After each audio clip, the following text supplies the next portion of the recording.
Mic check, mic check. All right, demonic origins of dreadlocks. Or should I say the satanic origins of dreadlocks. Welcome to the new channel, Priest Genesis Mode. Priest Genesis Mode. I'm Priest Sakai, aka Deacon Genesis. We want to start this off by giving all praises, honor, and glory to our Heavenly Father, Yahweh. We do so by Hamashiach Yahweh Shai. All that means in the ancient Paleo Hebrew is all praises to the Heavenly Father in the name of His only begotten Son, who the world ignorantly calls Jesus Christ. I'm your fellow friendly Hebrew Israelite, and we are going to get into a controversial topic here today. But we're bringing proof, we're bringing Bible, we're bringing archaeology, we're bringing history, we're bringing primary sources. So it's about scholarship and education in the world of academia. Genesis Israelites, big G's, not the little ones, here to feed the little ones and to push the envelope. You already know, push the envelope, PTE. Big G's in the chat, PTE in the chat. All right. I hope everybody's doing well. In light of this topic, the demonic origins of dreadlocks, the satanic origins of dreadlocks, I want to say in this community, we may have our doctrinal differences. Nevertheless, I love my brothers. All praise to the Most High. Genesis. I love my brothers, and you know I'm still there for my brothers. I do not have hate in my heart towards my brothers who have alternate understandings on this topic. The evidence and information will be proven today that in fact dreadlocks do go back to demonic and satanic origins, idolatrous origins. You understand that? So without further ado, hit that like button, y'all. Share the video, and let's see if this title is clickbait or can this actually be proven. All right, I'm gonna share my screen and we are going to get into the presentation. We're going to get into the presentation. The water y'all for becoming flexers. I see we got some Genesis flexers. I see we got some steppers. And I see we got some frontliners in here. All praise to the Most High. Let's get this presentation started. Let's go. Don't ask. I said don't ask. I said don't ask. It's time. It's time. All right, let's go.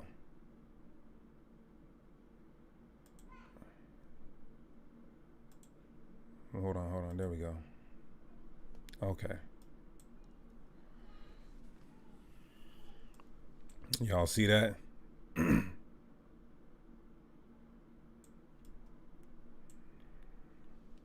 Let's go. Let's go. You see them graphics? Am I getting good? I'm getting good on them graphics, boy. I'm getting good on them graphics.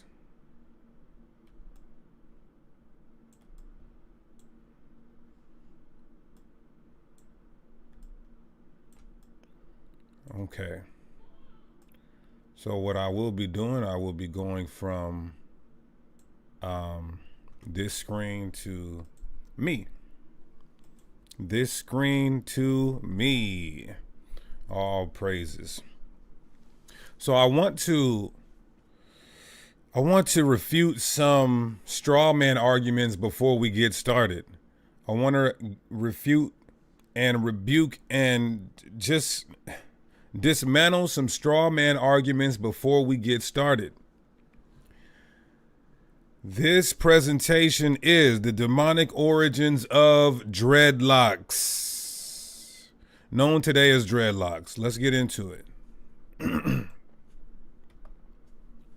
So today we will prove dreadlocks go back to heathen I want you guys to listen close, because some people are already saying, what about locks? What about locks? What about locks?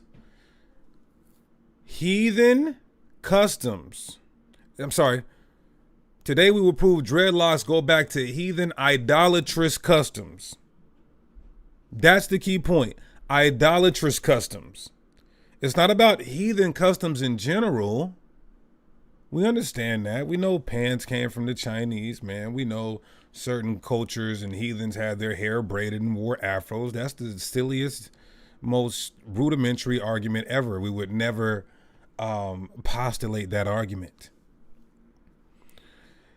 It's about the custom being created for idolatry.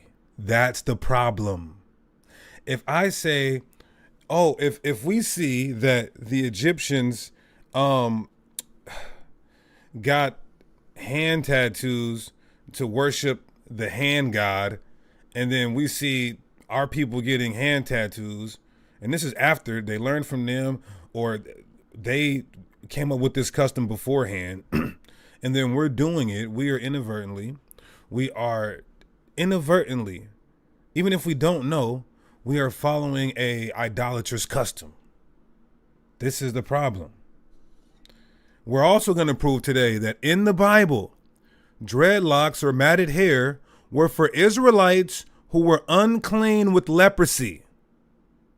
They couldn't be a part of the holy congregation.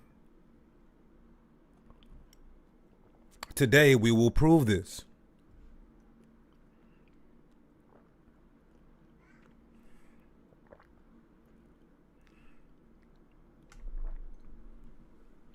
Show me boxing. Show me Israelites. I need some moderators in the chat today.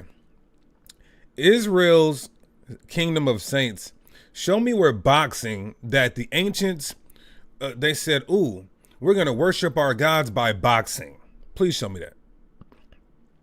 So I see, I'm not going to look at the comment board too much, because this is going to, listen, if you want to I'm going to open it up for questions, comments, and smoke after the presentation. After the presentation, I will open it up for questions, comments, and smoke, because I see people are already in here with a fifth grade education level talking about locks. The word locks or lock does not mean dreads, or matted hair. So now let's go. Let's prove that, since he posted that comment, whoever that was. Locks versus dreadlocks. There's a difference. Now I'm going to teach you guys etymology. I'm going to teach you guys lexicology, morphology, semantic shifts, and word transformation. That's what you're going to learn today. So you reach while I teach. Locks are in the Bible are not dreadlocks. Let's prove that. There's a difference. What does the English word lock of hair mean? What does the English word lock of hair mean?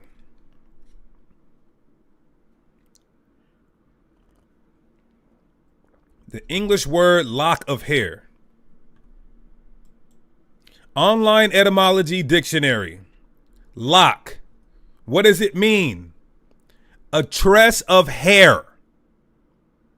So whenever you hear some silly black Hebrew Israelite, when you hear a silly black Hebrew Israelite who's making us look bad by his rudimentary, elementary sophistication, unbiblical sophistication rather, ask a Hebrew Israelite, what does lock mean? The English word for lock.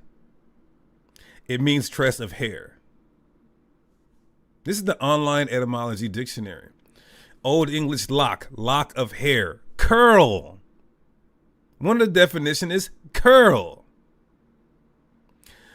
Plural locus, from Proto-Germanic locus, source also of Old Norse, Old Saxon, Old Frisian, Dutch, lock, Old High German lock, lock of hair, and it has uncertain origin, but we know that it's a 12th century English word. Now, what is a tress of, if lock means tress of hair, What does tress mean? This is from the 1300s.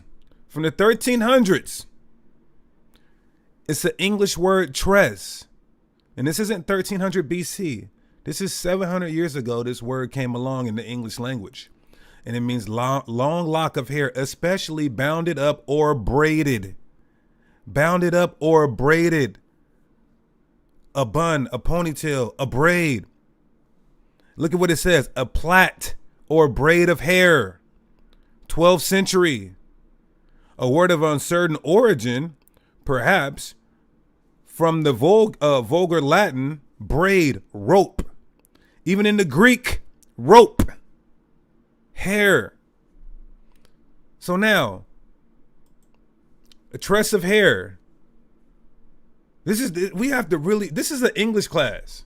And this is sad that we have to do this because, and we're going to go into, the etymology and all that and how the transformations and all of that I spoke about earlier. It's sad that we have to do this because through morphology and lexicology, words now carry a different definition than its origins. This is just very clear. Now, what does tress of hair mean? Because that's what a lock means. Merriam-Webster dictionary, a long lock of hair, especially the long unbound hair of a woman. An archaic, a plait of hair or braid. So what does this mean? This means that there's no word in the ancient world or archaic world where lock meant matted hair. From archaic to ancient, I want to make that clear. From ancient to archaic, the word lock or tress of hair always meant just long hair or braids. Period. Where this is source evidence to prove. Now, this is what a tress of hair looks like. Even if you just Google tress of hair today, you'll see just a long piece of hair. You'll see what it looks like to be crimps or crinkled hair. And then you'll see braids. So what is a lock according to the English word? Then we're going to go into why the English translators even put the English word lock. They seen a Hebrew word and they said this Hebrew word must mean is corresponding or equivalent to the English word lock, which just means long hair or braids. It never meant matted hair or what we call dreadlocks today. Somebody said, let people enjoy it. Let people enjoy idolatry. This nigga's crazy.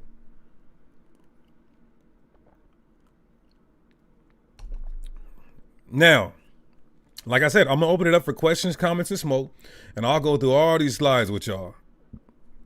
And notice, I want everybody to notice how the same reprobates are going to come in here and talk about Samson had locks. They're not listening. It's like these guys are zombies. Samson had locks. Samson had locks. Bro, the reason that the English put locks there is not because he had matted hair.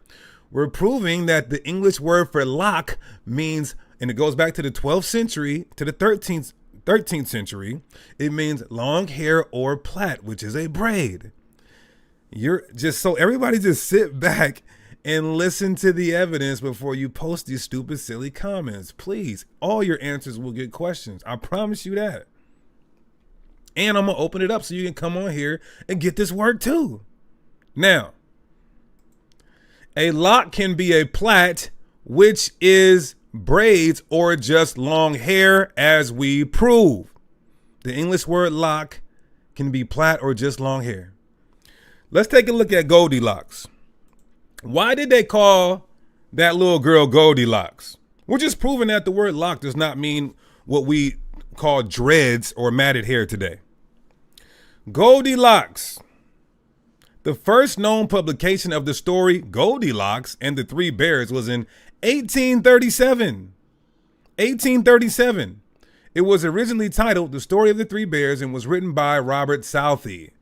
Now let's see if Goldilocks had matted hair and the dreadlocks like they wear in Florida. This is the depictions of the Goldilocks. Is that dreads? Why are they saying she had locks? Because the English word does not mean matted hair. It doesn't mean Florida, what do they call them? Florida locks, them God-forsaken evil devil locks in Florida they wear.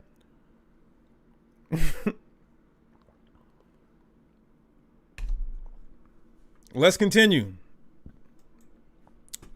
What does the English word forelock mean? Yeah, wicks. There you go. Did Goldilocks have wicks? No, because that's not what a lock means. Now, what is a forelock? Brooklyn Hardball, sit back. You're going to learn. What is a forelock? Anybody? It's a compound word. Forelock is a compound English word. Does it mean a dreadlock? Does it mean matted hair? Huh? Online etymology dictionary. Forelock, a lock of hair growing above the forehead. So fore meaning forehead, lock meaning a braid, a plait, or just hair that goes over your head. Nothing to do with matted dreadlocks. If you look up a horse's forelock, this is what will come up. A horse's forelock. Now it could be curly, it could be a long hair, it could be what some people call good hair. Exactly, it could be bangs. That's a forelock. Anybody can look this up. Go look up a forelock. Locks have nothing to do with dreaded or matted hair. The English word, I gotta stress this and put emphasis in hyperbolic expression. The English word locks has nothing to do with dreaded or matted hair. I'll give you $1,000 if you can prove it to me after I raise the offering, okay? Now, the English word locks never meant dreaded or matted hair. All this evidence proves when the English Bible uses the word locks, it's not referring to dreaded or matted hair. This is what we're proving. So when we look at our English Bibles and we see the word for lock, we have an online etymology dictionary and a starting point of what the word means. A lock, long hair, plait, or tress of hair. Never in any of the definitions will you find dreads or matted hair. It's not this.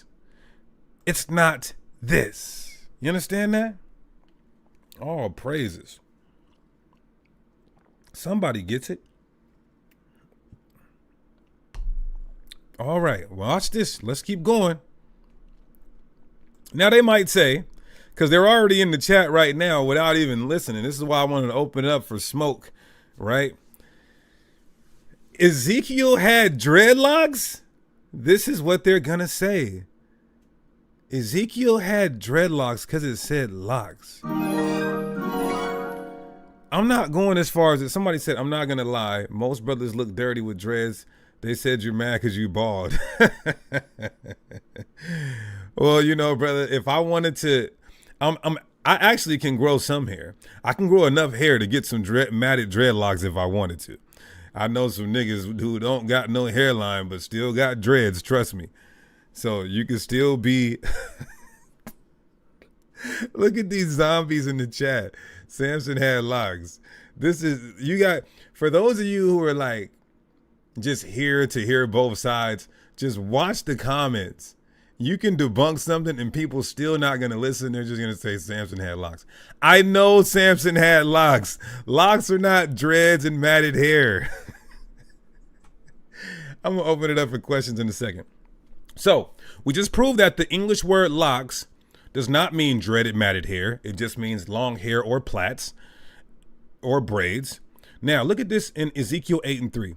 And he put forth the form of his and he put forth the form of an hand and took me by a lock of mine head. And the Spirit lifted me up between the earth and heaven and brought me in the visions of God to Jerusalem, to the door of the inner gate that looketh toward the north, where was the seat of the image of jealousy, which provoketh to jealousy. So people will say, look, it says lock. Certain Israelites or black people in general who see the word lock, who are not smart or biblically sophisticated or even linguistically sophisticated. They'll just see that lock. Oh, well, today people call that matted hair locks. So let's just say that's the definition from archaic ancient times. That is what you call idiotic logic. So what is this word? We know what the word lock means in English. It just means braid or long hair. It doesn't mean matted hair. Why did the translators use the English word lock, where we proved it just means a tress of hair or plait? Well, they used the word lock. Let me typo. They used the word lock. Excuse me. They used the word lock because the Hebrew word here has the same English definition. Let's take a look at other translations. What does Ezekiel 8:3 say in other translations? My bad. What does Ezekiel 8:3 say in other translations? Ken Pete, the Water King, greatly appreciate you. All praises. Look at it says in the NIV, he stretched out what looked like a hand and took me by the hair of my head. The hair of my head. Yeah, we don't need to time people out for expressing their opinion. This is not a cult. Brother, it's all good. Look at the NLT. He took me by the hair. Look at the ESV. It says lock there. The BSB says he took me by my hair. The KJV says lock. The New King James says lock. And the NASB says hair of my head. Why are the translations even saying just the hair of my head? Not some long, dreaded matted hair. Well, let's see what it says in the Hebrew. It just means long hair or plaited hair, not dreaded matted hair. Let's further prove with the Hebrew. This is the Hebrew word for lock in Ezekiel 8:3. Look what it says, a fringe or tassel. The Strong's, that's the usage. But the Strong's definition says a floral or wing-like projection, a forelock. Remember, we proved forelock is not a matted, dreaded hair. But why is it saying this lock has floral or wing-like projections? That is not dreads. That is not dreads or matted hair. Look at the Jacinius Hebrew Chaldee lexicon. It says that this word is something like a flower. So his hair was draped like a flower. His hair was like a feather. And then it says, hence the forelock. So the Bible is saying that the lexicon is saying when it's used in Ezekiel 8:3, it's a forelock of hair. As we prove, a forelock is just hair like bangs that come over your forehead. That's the compound English word forelock. Whoo. Maybe one of your leaders want to debate this. You know how we get down. Everybody's talking in the chat. Go get your leader. Go get your leader. And we can do this. All right. So the Nazarite, we can do it today too. If matter, I can't wait. The Nazarite vow is dreadlocks. I've heard people say this.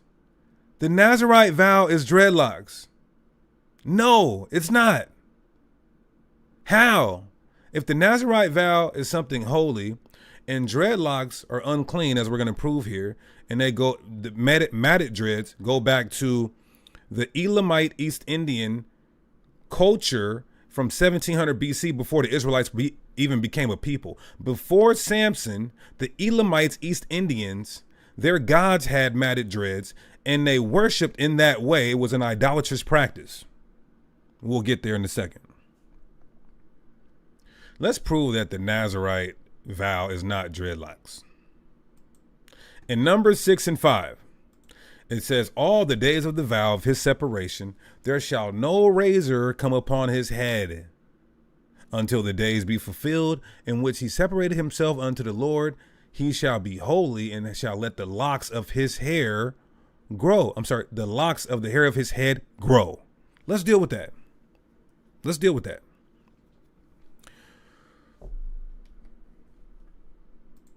Again, why would the translators use the English word locks, which means long hair or plaits? Because the Hebrew word for locks here does not mean matted dreads. Unless you guys are saying that you're smarter than this, even in the King James, you're smarter than the 70 scholars that King James commissioned. You're smarter than the scholars who translated all these all these English translations and used the English word lock, which never ever in ancient, archaic, or modern times actually mean matted dreads. Maybe you guys are smarter than that. Okay. What's the Hebrew word in Numbers 6 and 5 for locks? What does it mean? Hair, long hair. That's all a lock means. Now, through modernization and morphology, you'll get today, and we're going to get where the association with matted hair becoming locks. That wasn't until 100 years ago. Not even that. It wasn't until the 1950s where people started associating locks with matted dreads. We got the sources to prove it is actually facts. So it says disheveled locks. Now it's not disheveled because disheveled, when your hair gets disheveled, that's unclean. When your hair gets disheveled, that's unclean. All right. So the Strong's here is not accurate in the sense of disheveled. We'll prove that. Because disheveled means to loosen and throw about in disorder, to cause to have disorder or neglected appearance. We're not supposed to have a neglected appearance. Only if you had leprosy, then you would grow matted hair or dreadlocks, and then we would cast you out to the outskirts and you could not be a part of the holy congregation. We're going to prove that in a second. So the Nazarite vow has nothing to do with your hair being disheveled or neglected, because that's when you would mat up. How do we know that? How do we know that James Strong is wrong here for saying disheveled? Because in Leviticus 13 and 45, God tells the holy priests to not have their hair disheveled. Look at this, Leviticus 13 and 45 in the Amplified Bible. As for the leper who has the infection, his clothes shall be torn and the hair of his head shall be uncovered. In parentheses, it has disheveled. And he shall cover his mustache and call out, unclean, unclean. Now, we're going to get into this. We're going to revisit this. But this is just to prove that when you neglect your hair, it could mat up or dread up. Now, you could say I do it orderly, but it still could happen naturally. If it did, this is something that would happen to Israelites who had leprosy, and they could not be a part of the holy congregation. So having dreads is nothing holy about it. It's actually something that the unclean would have to do in the Bible. Where's my bomb at? Can we get a bomb? Can we get a bomb for that? Can we get a bomb for that? Come on, y'all. I ain't even let loose yet. What slide am I on? I got a 100-round clip. This is only the 30th slide.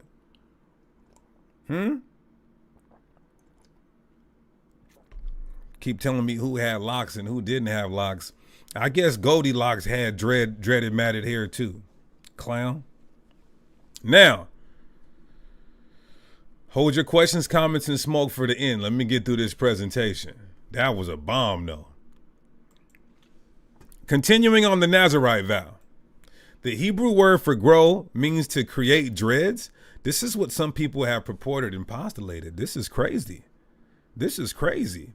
Numbers 6 and 5, when it says let your hair grow, I heard brothers saying that meant dreadlocks, matted hair. Let's go into that Hebrew word. Look at it. It's gadol. It means to grow, magnify, great, grow, to become great or important, to grow up, to become great. Now, when you look at the Strong's definition, one of the definitions means to twist. But why did they pick that out instead of the majority of the way this word is used in the majority of the definitions? It doesn't matter. We know that it can't be dreads. Why? Because notice in the biblical usage, the word twist is not in there, indicating nowhere in the Bible is it inferring twist. Let's go back. Look at the usage. Nowhere in the biblical usage. Now, could this word mean twist? It could. But nowhere in the biblical usage do they translate the Hebrew word to the English word twist, because they know that in context and contextually, it's not referring to twist. But let's entertain the argument that to grow does mean twist. That still doesn't mean matted up, dreaded hair. Niggas twist their hair all the time.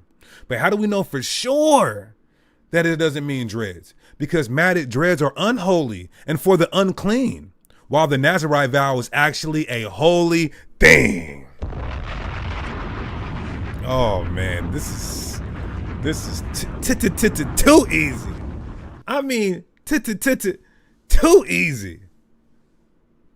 Right? Let's keep going. We're going to get to the good part in a second. Before the Israelites even before Samson, there was a people who created dreads for the sole purpose to worship their gods. It's an idolatrous custom. Way before Samson's black ass. All right. Now, people with the disease leprosy were unclean and had to grow matted, dreaded hair. This is Leviticus 13 and 45. Leviticus 13:45. Don't ask. I said, Hey, and for y'all who want to ask questions, just don't ask. I said, don't ask. I said, don't ask. don't ask until the presentation is over. Leviticus 13 and 45. Let's prove that people with leprosy and unclean hair would grow what we call dreadlock matted hair, and then they would have to be unclean. They couldn't be a part of the holy congregation. That hairstyle would not allow you to even be a part of the holy congregation. Leviticus 13:45. This is the NIV. Look at all these translations. The NIV, it says, anyone with such a defiling disease must wear torn clothes, let their hair be unkept, cover the lower part of their face, and cry out, unclean, unclean. Unclean, unholy, leprous Israelites would have matted up, dreaded up hair. Look at the NLT. Those who suffer from a serious skin disease must tear their clothing and leave their hair uncombed. They must cover their mouth and call out, unclean, unclean. When I see you Israelites with them dreadheads, when you come by camp, I'm going to say shalom to you, but you got to cover your mouth, nigga, and yell, unclean, unclean. Genesis. Say it again. Say something else. Oh, say something else. Say something else, nigga. Oh, I'm just playing, man. I'm just playing. Sometimes you gotta pop out and show niggas. I'm just. I love you guys, man. I love you guys. But I'm pushing the envelope. Big G's in the chat, right? Big G's in the chat. Now, Don Scott must be behind. You're behind, brother. Let's keep going. Look at the other translations for Leviticus 13 and 45. And then we're going to go into the Hebrew. This is easy. Leviticus 13 and 45 in God's World's translation. People who come down with a skin disease must wear torn clothes and leave their hair uncombed. They must cover up their lips and call out, unclean, unclean. Right? Watch this. Look at the GNT, the Good News translation. If you have a dreaded skin disease. Oh, this is crazy in the GNT, because if you got a dreaded skin disease, you got to grow dreaded hair. It says, if you have a dreaded skin disease, you must wear torn clothes, leave your hair uncombed, cover the lower part of your face, and call out, unclean, unclean. Look at the NAV, the New American Bible. The garments of one afflicted with the scaly infection shall be rent and the hair disheveled, meaning neglected. And what happens when you neglect your hair? It naturally mats up and dreads up. Cover your mustache, the individual shall cry out, unclean, unclean. The NRSV says the person who has a leprous disease shall wear torn clothes and let the hair of his head be disheveled, neglected, uncombed, unkept, and he shall cover his upper lip and call out, unclean, unclean. And he shall... Oh, next time you guys come by my camp, I want you to say, hey, Shalom, up. Hey, Shalom, up. Hey, how about Shimon Shabrakatah, up? How about Shimon Shabrakatah, up? I'm like, what's this nigga covering his mouth for? He takes off his head, he got dreads. Beat your ass and hide the Bible if God watches. Okay, so let's keep going. What does the word uncombed mean in the Hebrew? What does the word uncombed mean in the Hebrew? Because why are these English translators using that word uncombed? Right? Watch this. Quran says you've had 10 years. Quran, if you were in Israel with those dreads, you would be looked at just like a leprous person. You would be looked at like a leprous person. You would not be able to congregate amongst the holy congregation, according to Torah. Sorry, sir. Now, what does the word uncombed mean in the Hebrew? Let's take a look at the word in Hebrew. It's para. It means to refuse. Refuse. This is where they're getting neglect from. This is where they're getting disheveled from. This is where they're getting unkept from, uncovered, naked. Look at the Strong's definition. It says to dismiss, to loosen, to absolve, to refuse, to go back. It says to avoid. That's neglect. That's what it means. Look at the usage here. It says to let go. When you get leprosy, you're supposed to let yourself go. You know how some of you guys, right? You're married when your woman has a kid. When your woman has a kid, and you be like, damn, she had 2 or 3 kids, and she gained some weight. She's not getting in shape, or she's not really doing her hair. She's not looking good around the house. She let herself go.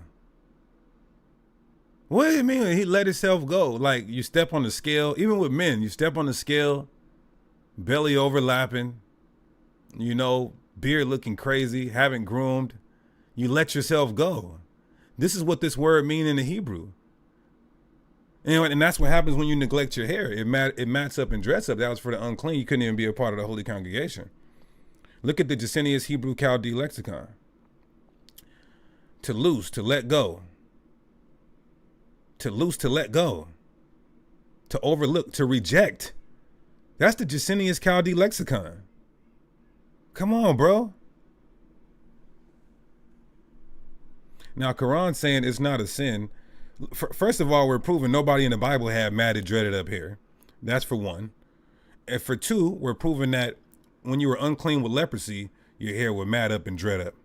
Now, for three, we're going to prove shortly, momentarily, that it goes back to an idolatrous custom. So you can't necessarily say it's not a sin, because if you're doing something that a heathen culture created just to worship their God before you even existed, before Israelites even existed, how can you say you're not committing idolatry? Or you're not following an idolatrous practice of a heathen custom? It means to neglect, to let go, which is why the translators chose the word uncombed. Because if you have leprosy and are unclean, you remain out of society. No need to be groomed.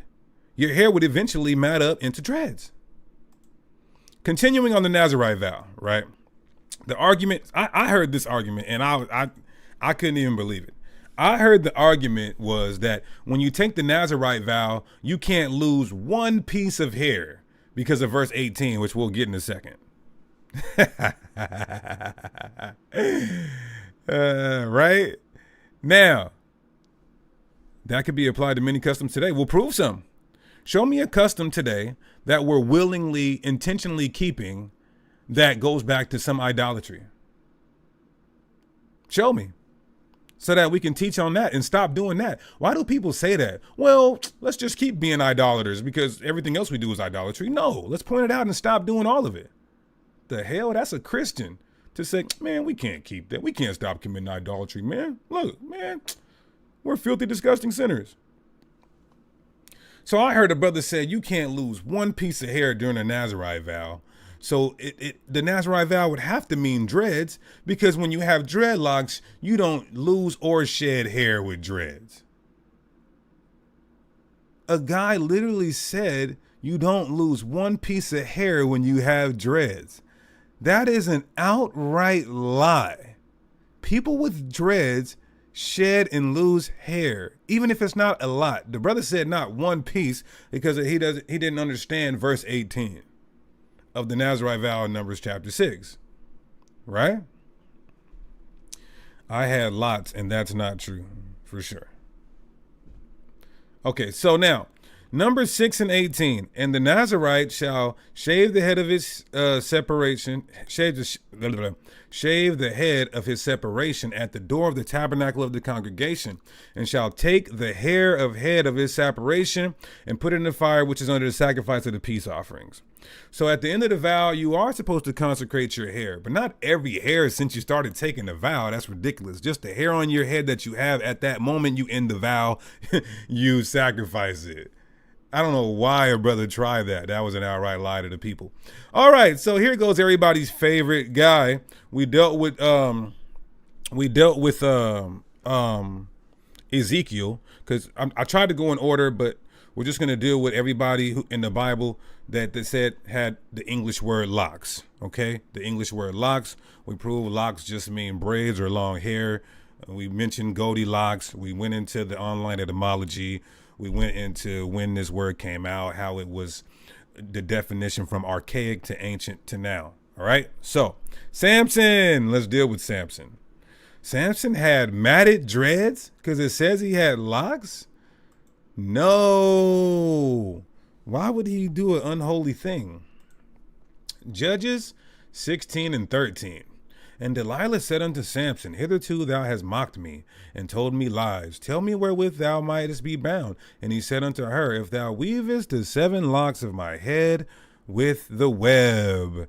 These are just 7 braids. How do we know? Well, the word locks, the English word locks means braids. So this is why I keep stressing, why did the translators use the English word locks? Because the English word locks means plaits or braids. It doesn't mean matted hair. Let's take a look at what the Hebrew word for locks means here. Literally, it means ringlet. That's a plait.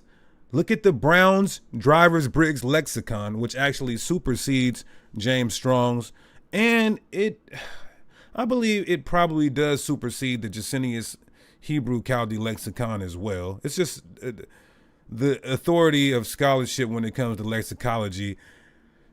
In the world of Christendom, it says it's a plait of hair, so called from intertwining, passing through each other of the strands.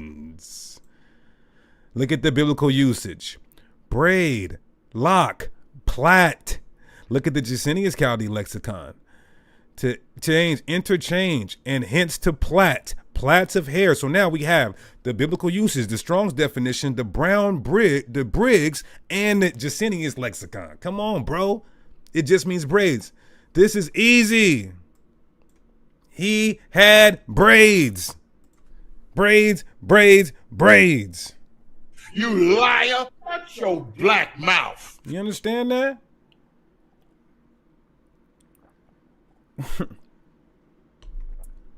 Look at these guys. Still, look at them. Still says locks, bruh. Nah. I'm gonna keep asking all you 5th grade Israelites. Did Goldilocks have dreaded matted hair? Because you're so infatuated with the word locks, you don't even know the etymology of the English word locks. Did Goldilocks have dreaded matted hair? Yes or no? Now, I also want to answer this comment. Brother just said we're condemning locks, but we have a hat on while man, if you don't go worship Paul and get the hell off my comment board, nigga, we're going into the Torah showing you that, for one, we're not supposed to follow idolatrous customs, in which that's how locks, dreads, matted hair originated. For two, we're showing you in the Torah that the unclean would have it. So you got to go show me in the Torah, nigga, about a hat. Now, it's not a one-way debate. I'm gonna put a link in the chat in a second. I want y'all to keep that same energy on all topics, because now I want to smack something. All right, so now the argument: Solomon had dreadlocks. Solomon had dreadlocks? Okay. No. Nah. For the 100th time, why are the translators using the English word for locks here? They didn't use the English word matted. That's a dagger too. Why didn't they use the English word matted? Why didn't they use that? Why didn't they use the English word disheveled? Why didn't they use that? Because that could infer what we call today dreadlocks. Why didn't they use that? Because they used the English word lock that meant braid, plait, or long hair, as we proved already, with many, many sources. So in Songs of Solomon 4:1, it says, with the locks of your hair. In Songs of Solomon 4:3, it says, pomegranates within thy locks. In Songs of Solomon 6:7, it says, temples within thy locks. In Isaiah 47, it mentions the same word, the Strong's H6777. Now watch this, y'all. Who right here believes that this is talking about matted up dreads? And this is how you're going to see why other communities laugh at us so much. Because we see the word lock, and think it means matted dreaded hair. Watch this, y'all. What does this word mean in the Hebrew? It means a veil. It means a woman's veil. It doesn't even mean hair. Look at this. The Brown's Drivers Briggs lexicon, woman's veil. Jacinius Hebrew lexicon, woman's veil. The biblical usage, woman's veil. Strong's definition, a veil. This doesn't even mean hair here. But Israelites are so stupid, peace be upon them, and may I be an atonement for them. Peace be upon them, and may I be an atonement for them. Like Paul said, I wish that myself was a curse for my people. I wish I could die for my people because they're so stupid. They're just so biblically unsophisticated. The word lock here doesn't even mean hair. But an Israelite, because they don't know etymology or linguistics, they'll just say, oh, look, it says locks, and today we call that dreads, matted dreads. But this word in the Hebrew doesn't even mean hair at all. It just means a veil. Jesus Christos. Another place where the word locks is mentioned in Songs of Solomon. 5:2 and 5:11. And my locks with the drops of the night, and his locks are bushy. Now this does mean hair here, but is it matted dreads? No, which is why the English translators did not use the word disheveled in English or the word matted in English. This is too high. Sometimes wisdom is too high for a fool. And I think this is easy to understand, but I guess this is some complex concept here. It just means locks of hair. And look at what it says in the Jacinius Chaldee lexicon. It says locks of hair, but it means forelocks. Look at Strong's definition. Forelock as shorn. So when this word is mentioned in Songs of Solomon for Solomon, it means forelock. What is a forelock? Is a forelock matted dreadlock? No, it's a compound word. Forelock, locks of hair growing above the forehead. Fore meaning forehead plus lock. What is lock? The Bible says plaits or long hair. Never, ever, ever in the definition is it matted dreads. Lock is also a tress of hair. We proved that with the online etymology. What is this tress of hair? A lock, a curl. The horse is forelock. And no, we're not saying he had straight hair like this, but this is a horse forelock. So if the English word lock doesn't mean matted hair, when did the term dreadlocks adopt that meaning? This should help you guys today. Before I put a link in the chat, this should help you guys today. Matted hair or dreads. Do you know what the word dreads mean? It means fearful. You niggas are taking a word that means fearful and applying it to hair. Right, exactly. Elijah. Thank you. And I should have put that in the presentation. But we are the only people who are so incompetent mentally that we take a word that means fearful and apply that to hair. What? What are you talking about? And so I have to use this word because this is the colloquial term for it now. So if the English word, I see we got a subscriber. All praise to the Most High. All praise to the Most High. Now, if the English word lock does not mean matted hair, when did the term dreadlocks adopt that meaning? This is good. Boy, them dreadlocks had the demons popping out. I thought Friday to Saturday Sabbath keepers had demons, but Lord and Pop it. Twist it. you can't twist this. You cannot bop this or twist this. And we're willing to take the debate on this as well. You know, I love you guys. Don't get me wrong. I love you guys, but this has got to be tough love. This has to be tough love. Israelites are not going to respond if you say, hey, man, you know, like, can you please, I just want to listen. I love you.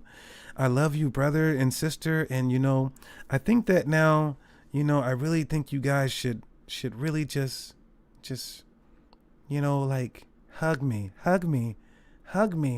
No. And yes, I have the earliest account. I got the written records and documented significance of the origins of dreadlocks. Why do you think I would title it like that? Why do you think I would put my jaw out there for some leader in the community to take this debate and me not be ready? Because we don't believe in losing nothing. We're not giving up nothing. We're not giving up nothing. Ever. Now, so when did the term dreadlocks become associated with this hairstyle? That's the question. Because everybody wants to oh my God. This chat is so crazy, man. If you came in late, just rewind it. And I promise you, the Holy Spirit gonna touch your heart. Almost 5 centuries. This is key. Almost 5 centuries after the English Bible was published, the meaning of the word lock came to be associated with matted hair, or what we call dreadlocks today. 500 years. So let me put it in perspective. The word lock is only from 1200 to 1300 CE. So it's only about 800 years old. It wasn't until 100 years ago that the word lock started to be associated with this hairstyle that we call today dreadlocks. I want you guys to let that sink in, please. Let that sink in. And so you guys are taking something that was made up in the 20th century and applying that to ancient and archaic words and concepts? What part of scholarship is that? Oh, you know what? You have none.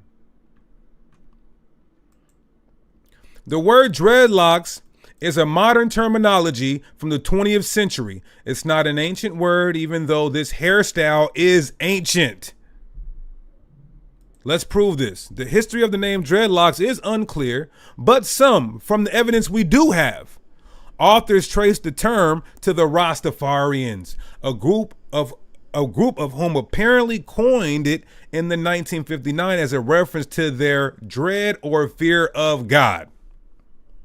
So according to sources, they're saying that the Rastafarians coined this term in the 1950s, but they're also saying they got it from some Ethiopians around the same time, and then they adopted it, and there is a close connection between the Rastas and the Ethiopians. So let's just say the 20th century, because the 1900s is the 20th century. It wasn't until the 1900s where this term, locks, started to become associated with matted hair.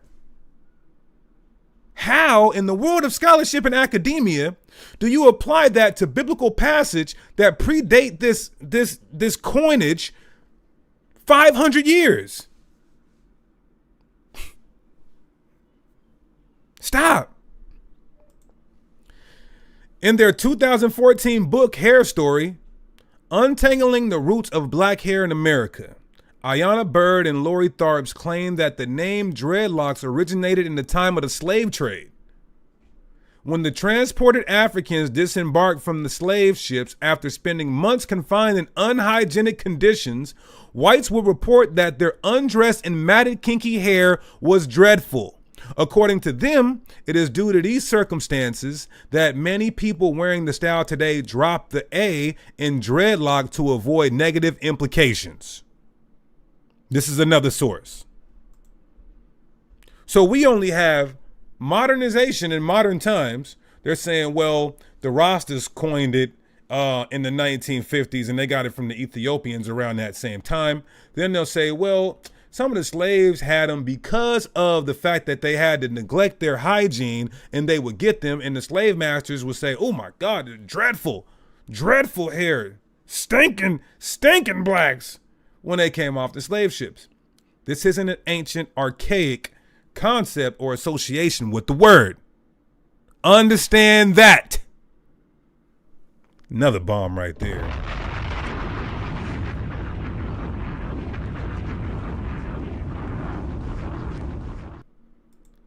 Now, what was the ancient names for the matted hairstyle we know today as dreadlocks? This is important because we know that the hairstyle is ancient. We do know that it's archaic. We do know that. But what was the name of this hairstyle? What was the name of this hairstyle? Let's go into it. The word dreadlocks refers to matted locks of hair. Several different languages have names for these locks. In Sanskrit, here it goes, for those of you saying, it's not a sin, it's not idolatry, it's not a heathen custom. Here's the part. And I'm glad we got over 400 people in here right at the good part. We got over 400 people in here right at the good part. So pay close attention. For those of you who want to know, is it a sin? Is it unclean? How is it idolatrous? Let's talk about it. Here we go. The word dreadlocks refers to matted locks of hair. Several different languages have names for these locks. Now, in Sanskrit, the name is jata. They were not calling them the English word locks back then.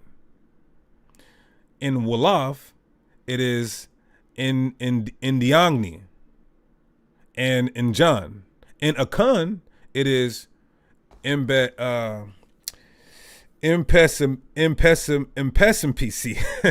It's a lot if I'm saying that wrong. In Yoruba, it is Dada. In Igbo, it is Izinwa and Ilana. In Hamar, it is Gosha. In Shana, it is Matsi. And in Yanika, it is Nantombi. Hopefully I'm saying that right? Yeah, I'm going to drop the link in a second. You got it, LaShawan, whoever the hell you are. So this ancient hairstyle had a name, and it wasn't dreadlocks. This ancient hairstyle had a name in all these ancient civilizations. And you see, the oldest one, the most ancient civilization to have this hairstyle. I'm going to say this. This is a fact. The most ancient civilization to have this hairstyle documented in their written records, and the significant, not only in their written records documented, but the significance of what we call dreadlocks are the East Indians, the Hindus, aka the biblical Elamites. They called them Shiva Jatas. Shiva Jatas. You understand that? Don't listen to E40, man. Even though I love my E40, man. I love him. But do not listen to E40. Genesis. Shut your black mouth. Now, the most ancient civilization to have this hairstyle documented in written records, and even the significance of this hairstyle, are the East Indian, the Hindus, aka the biblical Elamites. They called them Shiva Jatas. Now let's see, right? This is them. Look at them. There's the dreads. There's your guys' spiritual forefathers. In 1700, matter of fact, type in the chat when the Israelites became a nation. Give me the year circa. Give me the year circa.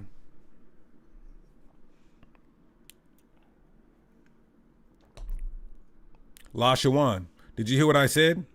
I said the oldest civilization with written records and the significance of the dreadlocks. Now, even if you could find some archaeology of dreadlocks, that doesn't mean they have the written records and their significance. Furthermore, you're gonna have a hard time proving that they're not braids or twists or just hair. You can't look at a damn rock, a portrait on a rock, a pictograph, to prove emphatically that it's dreadlocks. You know who you're talking to? No, we didn't become a people in 2500 BC. Jehu, I love you, brother, but you're way off. There you go. I like Rise Up Israel. 1300 BC. I like that. That's good. Because when you look at the dynasty, and the pharaoh that they're associating, he has the same parallels to the life of Moses. So let's say about 1300 BC-ish. That's when we became a nation of people. So that means about 400 years before that. Are you guys you guys are telling me that before we even we made up a hairstyle that was out a half a millennium before we became a people? Hello? I want to say that again. How in the hell did we make up a hairstyle? We created and originated a hairstyle that was out almost a half a millennium before we even became a people. Huh? Can somebody make sense of that for me?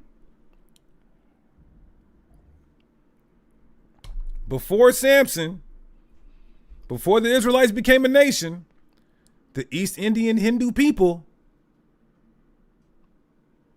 the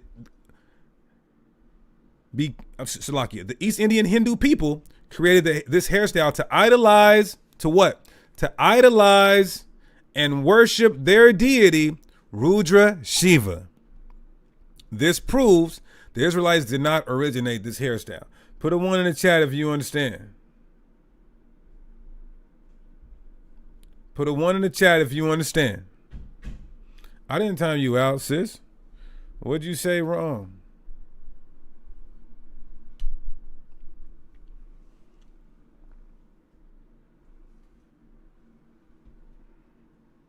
Okay, Lashawan, let me ask you this again, bro. Because you're just here to... He's just here to be an op. You mean to tell me... Okay, Lashawan, did the Israelites create this matted up hairstyle called dreadlocks? Yes or no? And then tell me when we became a people. When was our origin? Or you just want to be an op? This nigga's scared.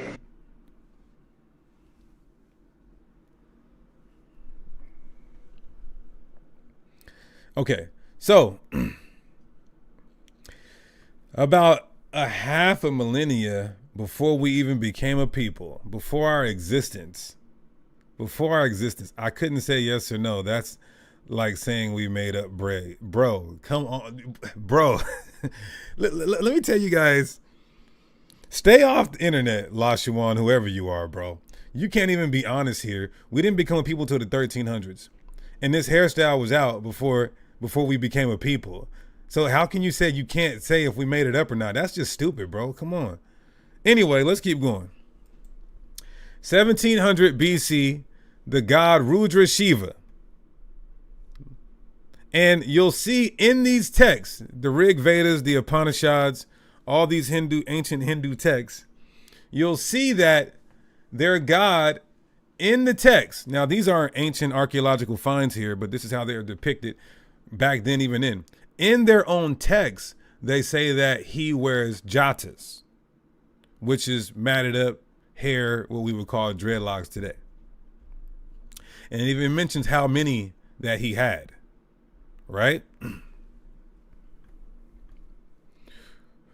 Yashar Uriah, we didn't become a people until Isaac had Jacob, and then Jacob started having his 12 kids, and then we started multiplying.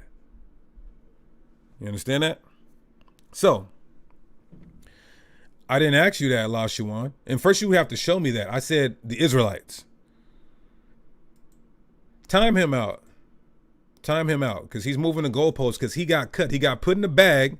Now he's cut. Now he's trying to say, well, other people. I didn't say that. I said Israelites. Time him out. Anyway, let's prove that they're the ones who originated this idolatrous custom, because that's all we can find. If anybody goes to archaeology, like I said, you're going to be hard pressed to show me some archaeology or history that proves that a nation or people had this before them. You're going to have to show me that. And I'm open to listen.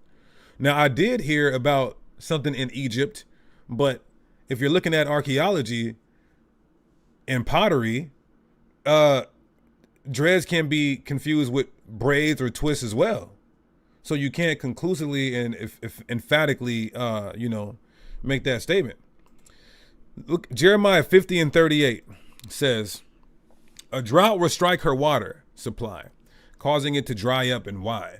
Because the whole land is filled with idols and the people are madly in love with them. We're going somewhere. The people are madly in love with them. So the nations are madly in love with their gods to the point how their God is depicted. They want to replicate that. They want to resemble that. So this is why you see these East Indians having this hairstyle and believing that those dreadlocks are harnessing the divine power of Shiva, calling them Shiva Jatas, and how they created them for idolatry. Now, this is the New World Encyclopedia. This is the New World Encyclopedia, right?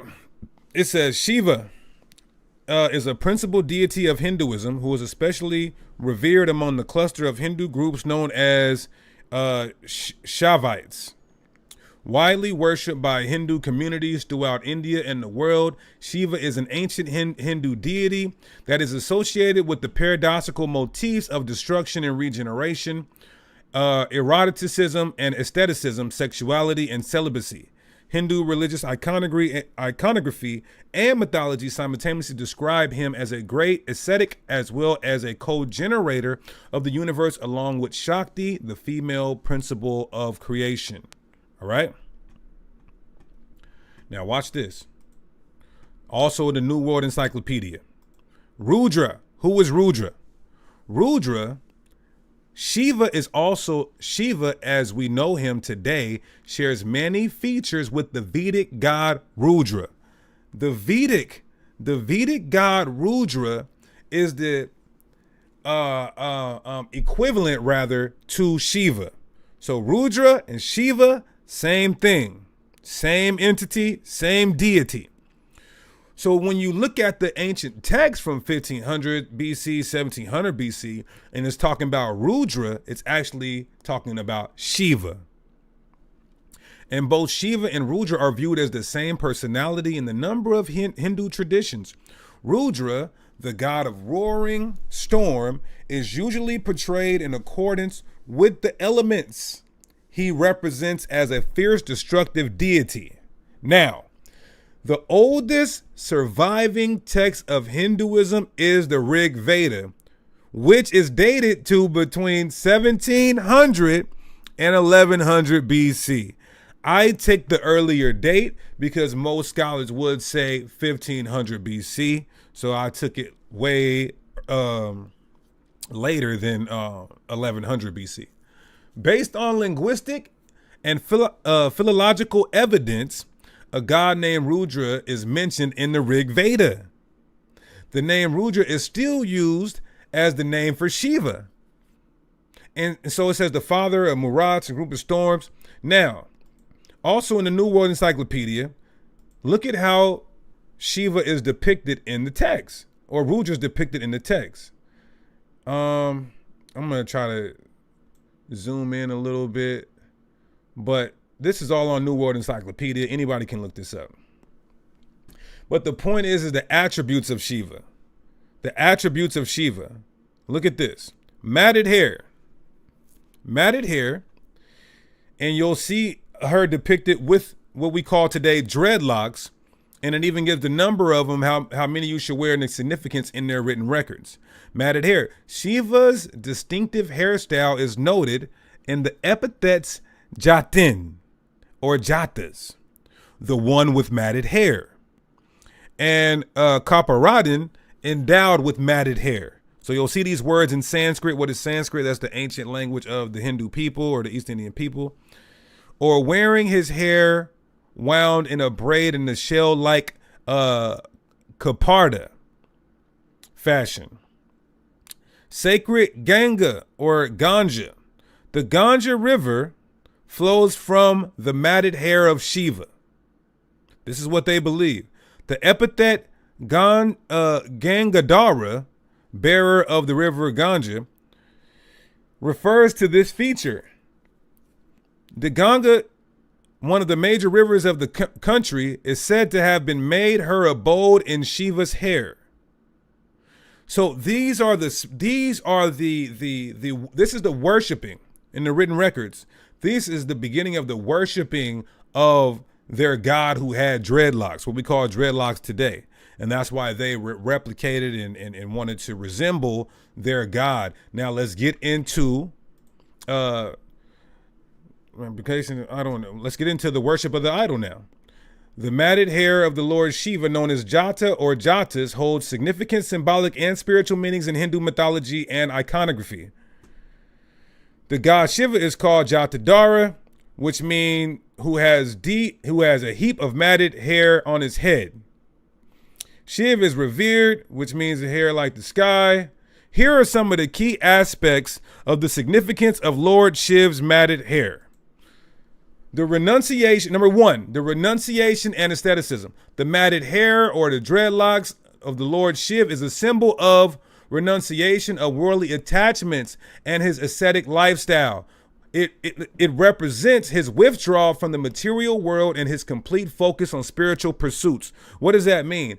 As you detach yourself from society, you're not around people. You don't care to be groomed. So what do? Your hair gets disheveled. You neglect your hair mats up. You match your hair up. You get what is called dreadlocks today. It's a representation. So going back to, this time period, they're doing this. They're believing their God is doing that because of this, and they're doing that as well because of this. Number two, mediation and yogic practices. The long flowing hair is often associated with deep meditation and yogic practices. It signifies Shiv's profound state of meditation and contemplation, highlighting his mastery over the mind and senses.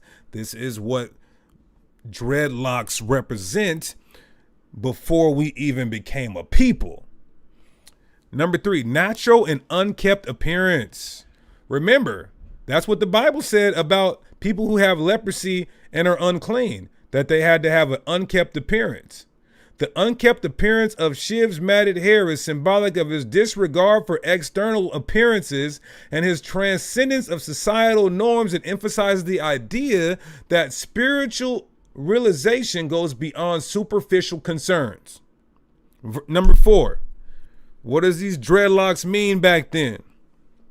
The flow of the Ganga River. In some depictions, the Ganga River is shown flowing through Shiv's matted hair. According to Hindu mythology, Lord Shiva captured the Ganga in his hair to prevent the force from flooding the earth. This act symbolizes his ability to control and channel powerful forces for the benefit of the world. Number five, the dreadlocks means connection with nature. The wild and untamed appearances of Shiv's hair is often associated with his close connection to nature. It aligns him with the primal and elemental forces of the universe, emphasizing his role as both creator and destroyer. The symbol of time. Number six, symbol of time. The matted hair is sometimes considered a symbol of time, with each lock representing a unit of time. This is related to the cyclical nature of the time and the continuous cycle of creation, preservation, and dissolution. Here it is, number seven, the divine energy. Shiv's matted hair is also seen as a reservoir of divine energy. It is believed that the hair absorbs and stores the spiritual energy generated through his intense meditation, making it a symbol of his immense power. This is why Shivaites follow him by wearing dreadlocks because they believe, like their God, they can harness that divine energy within this hairstyle. So this is, in fact, the origination of that hairstyle is for idolatry. To this day, the Hindu people have not lost their idolistic customs. They still practice this. Jeremiah chapter 2 and 11. Have the nation changed their gods, which are yet no gods? This is a rhetorical question, and the answer is no. But my people have changed their gods, changed their glory for that which does not profit. Am I going too fast, or you guys with me? Put a 1 in the chat. Put a 1 in the chat. And this is going back to way before the Israelites even came into existence, that these people created this hairstyle to commit idolatry to their deity. Big G's, not the little ones.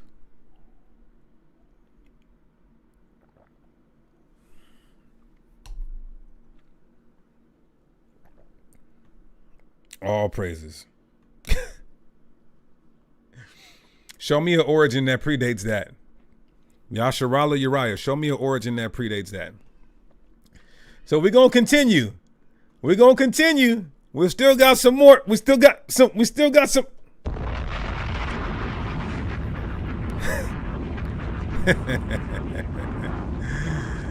Oh, man. I like to consider myself a scholar who's still learning. I like to consider myself a scholar who's still learning, because you have a guy named Yasharala says, you found the oldest account, but that's not the oldest account. That's not how evidence works or scholarship. What do you have to produce? Nothing.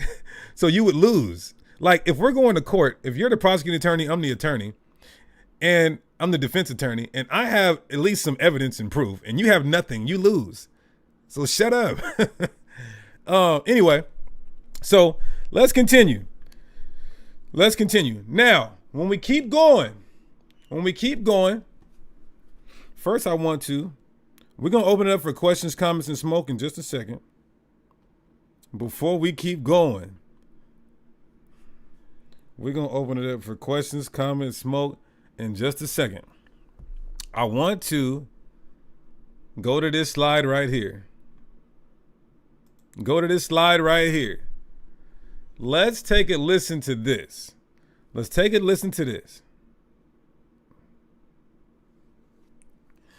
Joel Martin, I'm going to open it up for questions, comments, and smoke in a second.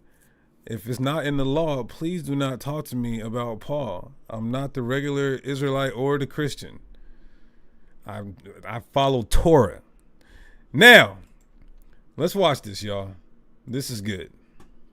Nityanandam, this is Mahajaya, and I just want to hear her. I just want you guys to hear it from one of their people who actually knows the records and the significance better than me. If you want to know if it's against the law, I just said it. Why don't you rewind the video? That's easy. Or have your leader debate me on it. Now watch this, y'all. And as you can see today, I look a little different, and that is because I have dreadlocks. And I actually want to talk to you about dreadlocks and where they originated, and actually the spiritual significance of dreadlocks, or as in India, as they call them, Shiva Jattas. So dreadlocks actually originated in India. You know, Shiva is the first being ever to wear dreadlocks. And you know, out in the West, a lot of people, when they see dreadlocks, they think of Jamaicans, they think of the country Jamaica, or they think of you know, the music icon Bob Marley. But even though Bob Marley made dreadlocks really popular, he definitely made dreadlocks an icon for people to wear.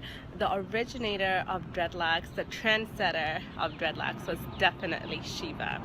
So I actually want to explain the significance of Jattas and, like, you know, why we have them and their spiritual significance. So when we have Jattas, right, and actually dreadlocks is in the Agamas. They tell you exactly how many dreadlocks to have on your head, how long to wear them, and you know, even to the point of where they said, like in the Agamas, where it says that to even put 5 rudrakshas after you get your jattas. So actually, let me go into that. So in the Agamas, it says that you can have like a number of jattas starting with 5, 11, 13, 26, 28, 36, 50, and then 82. So those are the number amount. I actually got 50. And then the length is supposed to be to your Swadhisthana chakra. The reason for that is, like, you know, the longer your hair is, it actually is strengthening your nervous system. And not only that, but in the agamas, it also said to wear 5 rudrakshas in your dreads, which I am doing. Like, this is one, and I have like 5 within my hair all throughout. So that's what it says in the agamas. And the significance of dreadlocks, of Shiva Jatas, is actually when you have a slight pressure in your hair, it actually opens up subtle grooves in your brain that can attain, or that can actually hold the energy of enlightenment. So when you get jatas, when you get Shiva jatas, you're actually going on that spiritual path of enlightenment. And you know, every little thing that you do, when it aligns to the path of enlightenment, which is Sanatana Dharma, eventually you get enlightened as soon as. So when you guys wear them dreadlocks, she's saying that Shiva, the god Shiva, is enlightening your black ass. Straight light enlighten you, black, enlightening your black behind. Yasharala, there's no evidence that ancient civilizations did that. I already studied this, bro. Come on, man. You can't stand. Listen, you guys can use the chat to say whatever you want. Just be respectful. But at least, you know, make some intelligible comments. As possible when you do the little things that, you know, make you go into a more enlightened path.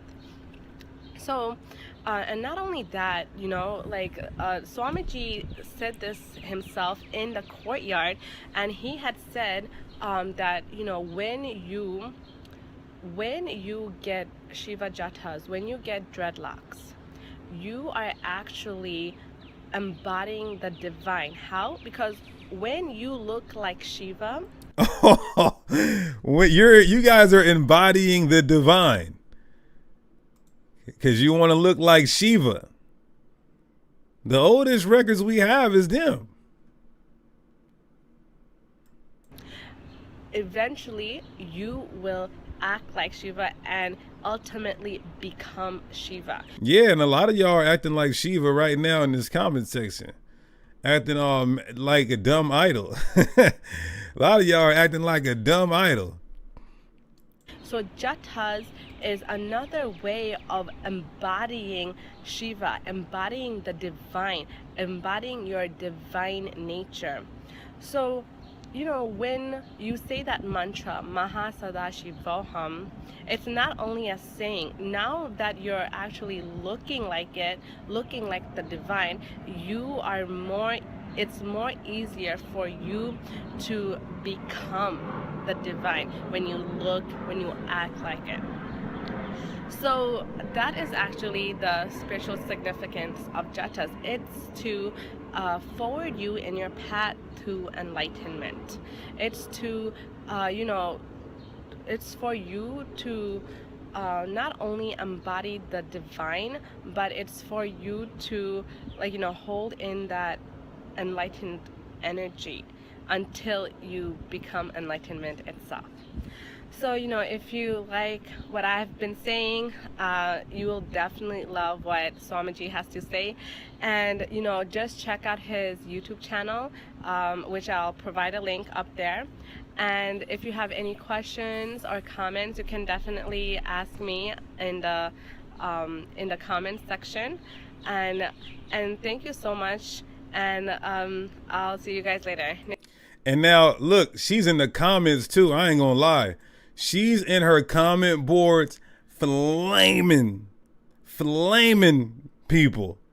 Flaming niggas too that think they know where dreadlocks came from. I mean, she's flaming niggas. She's got all the documents to prove it too.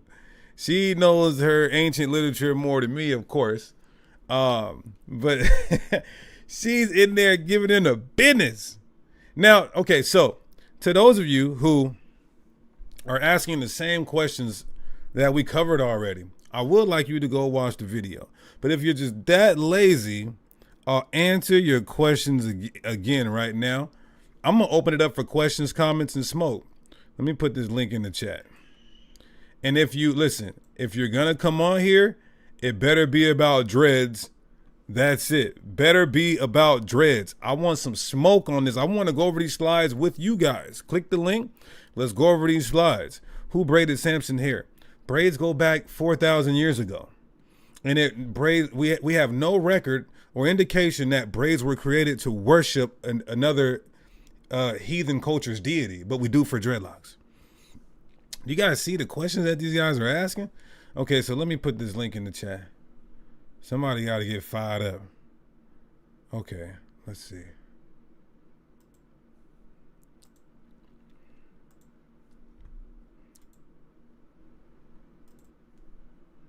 Okay, here we go. Wait, what am I doing here? What the? Hold on one second. Then we're at the good part now, y'all. The smoke session. We're at the smoke session part. We're at the smoke part. Okay, there we go. There we go. All praises. So now let's take a look, and you don't have to click the link, but if you do, you can. I can answer some questions from the comment board as well. I mean, you are. Some people say that, but hey, Elijah was bald-headed, so.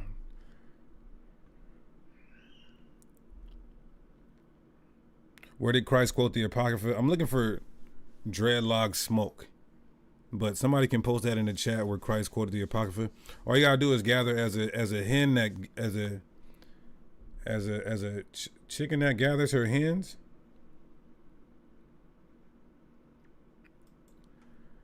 Okay. What's your question about dreadlocks? Shalom, I'm on here? Yeah, we're on. What's your question about dreadlocks? All right, yeah, so my question, all right, about the dreadlock, this is when I was asking you about the boxing. I'm going to show you that this let me say what I'm saying. The dreadlock, even if I know that Samson, it predated that or whatever, that's not my point. It could be up for grabs, that's idolatry. My question to you is, why are we not holding the same weight for sports? I asked you about dreadlocks, brother. That's it. No, but I'm saying you had said something about boxing. The second match, so 4-9, they say boxing, that so you don't wait. That's a Greek fact. So hello? You don't hear me? Yeah, I can hear you, bro. I can't see myself. You don't need to see yourself. It's fine. So you got some ancient history that shows me that boxing is idolatry? Yeah, I got it right here for you. Go ahead. All right. It said, I'm about to read it. It says the ancient Olympic Games. The Olympic Games were a religious festival that included boxing, wrestling, and pancratine and chariot racing. The festival began with sacrifice to Zeus and prayer to the Olympian gods. Yeah, I'm not saying that what happened at the festival. I'm saying, where does it say? No, I'm saying it goes back to ancient. It goes back to the god Zeus. Sir, listen what I'm saying. Show me where it says boxing is how they honored and worshiped their gods. I can show you in the Bible where sports, 2 Maccabees 4-9. Okay, I'm asking a specific question. Show me where boxing, and this isn't even about dreads. I'm asking, where does boxing say that, any ancient source that says this is how you honor Zeus by boxing? I just read it to you. They're honoring Zeus for a day, and during that. All right, I got it right here. Yes. I got it right here. I got it right here. You ready? Yes. It said at the heart of the games were a religious festival and a god excuse for Greeks from all over the Mediterranean basin to gather the riotous barbecue on the middle of the day of a festival. A vast number of cows were slaughtered in honor to Zeus, king of the Greek gods. Once he had given a small taste of it, for the first 250 all took place in the action. Simulated Western, the games lasted 4 and 5 days. All this is going into accordance with Zeus and sacrificing. And jumping and throwing events plus boxing and wrestling to honor the god of Zeus. Okay. So I'm gonna give you a scripture, brother. Because that's not a source saying that that's how they honored Zeus. They picked the Even with religious Nike, day. all that stuff goes back Hold to on, the different do gods, you hear sports what and I'm saying? competition. Do you hear what I'm saying? Can you hear me? I Did I can't just even let you- see. I don't even see what. You don't need Why to see. can't- I just let This you. must be screen. Can you hear me? Yeah, I can hear you, bro. But I need Okay. you. I just want you to answer my question. Okay. You didn't even answer my question. I want to read this for you. Now, you said sports are idolatry, right? Yeah, and Nike. Okay. You got your Bible with you? Yeah, Second Maccabees. Are we No. doing? I want you to read Proverbs chapter 16, verse 25. I ain't got my Bible on. I got my apocrypha right here. You can Oh, read you it. came naked, huh? You came naked? No, I got my apocrypha right here. That's what I'm saying. I need you to get your Bible and read Judges 16 and 25. Judges 16 and 25. You gonna ask my question about Second Maccabees too after this? Yeah. Okay.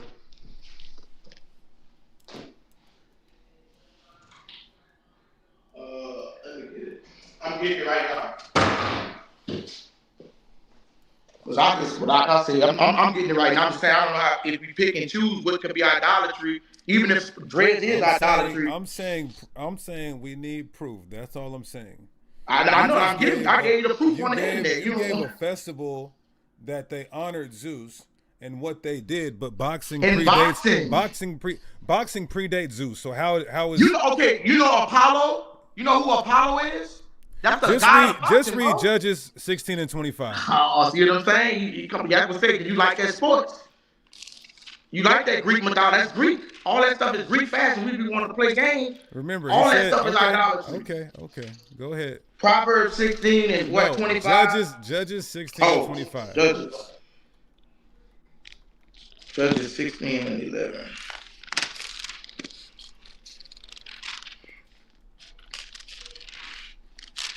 Judges 16 and 11.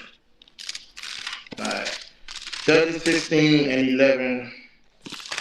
This is, and she said unto her, if they bind me a fast with new ropes that never were occupied, then shall I break wheat and be another's man. Yeah, that's what I already know about. Judges 16 and 25. Oh, 25. It said it came to pass that their hearts were merry, and they called for Samson that they make a sport. And they called for Samson out of the prison house. And he made them sport. Yeah, what the Philistines were trying to say. So he committed sin there? Samson, of course he committed sin. Samson was committing sin. He married a heathen. That's sin. Goodness. But God told him to go marry her. Who? It said the Lord of the Philistines. God told him to marry her. Okay, it don't even matter. You're cut. So you said the Lord told him to marry her. Hold on. Let me answer your first. You're cut right there. Let me answer. Wait, you said the Lord told him to marry her? Show me that. He did. So let's go. Show me. Okay, watch this, y'all. Watch this. The Lord told him to marry a Philistine woman. Watch this. Judges 1. Okay. And the Lord first Ezra 8:69 said we not supposed to marry you. No, hold on, bro. Listen. If you're on here, you gotta chill out, bro. Just calm down. No, I want you to still answer my question before you throw me off. I need you to calm down, brother. All right, Judges 16. Where is it at? Samson had 2 wives. He had one wife, the first one, then he got rid of that. So don't try to confuse them up. Can you shut up while I'm looking for something? Thank you. Talking about shut up because you know your ass finna get cut, bro. All right. Have a good night, bro. See, you want to throw it off. Have a good night. Hey, you know what? You're never allowed on here again. Peace out. All right, because you know you finna get cut because your ass gonna be paid and celebrate boxing, but you don't want to Shut deal your with dirty the ass scriptures. up. Bye. Wicked ass nigga, All you right, wicked. shut your dirty ass up. Bye. You wicked, dirty ass nigga. Bye. All right, next person. I'm going to read this anyway because he wouldn't let me. And the Lord moved Samson to do what? To marry the Philistine. This is Judges 14. So, no, we cannot say that Samson was just going around committing a sin. That's not what we say. The Lord said to do that, period. So I need the other guys to come on here who was on here, especially LaShawan, please. And if I'm looking for something, please have some decorum and show some respect while you're on the platform. Thank you. Let me put a link back in the chat. Of the word. Oh my God, this guy is still on here. Okay, come back on here. Who was it? La Shawan? La Shawan, come back on here. And I want to just say this, because you can't even have a good, somebody said, stop playing with my husband. Wait a second. Somebody said, stop playing with my husband. Lord in Christ. That's your husband, sis? I'm sorry, sis. Salakia. But bro said boxing was idolatry because of Zeus. But boxing goes back to ancient Mesopotamia. I just can't entertain stupid stuff like that. But let me put a link back in the chat.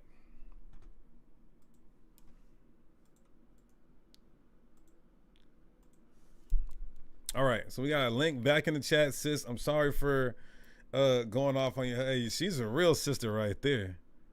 You are a real sister. She gonna fight for her, man. You cooking like Kaya too, sis? All right, link is back in the chat. I want to talk about dreadlocks. Please. You guys want to talk about sports? I mean, we can, we don't have to, but I'd rather talk about what the topic is today. Please.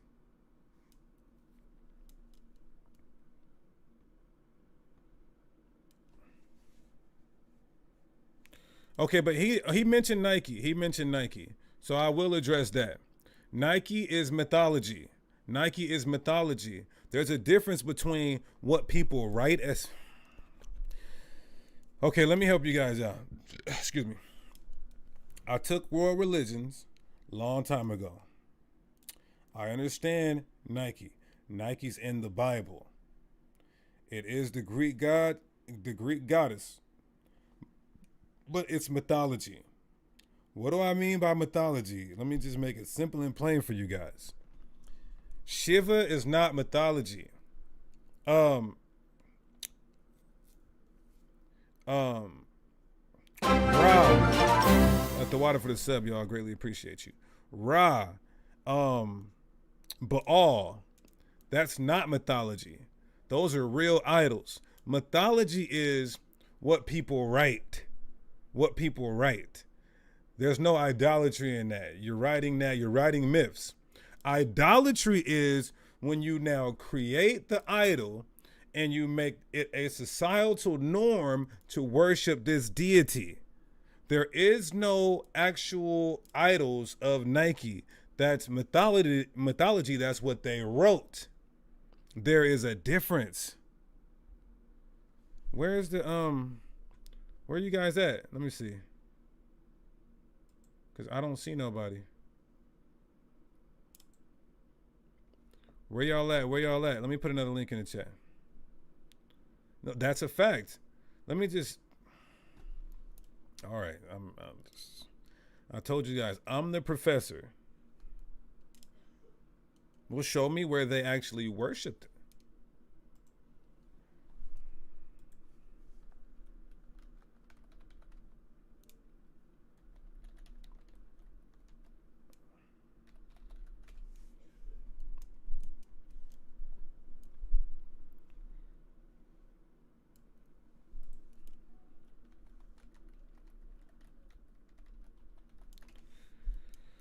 Okay, discuss throw is in the Bible. What?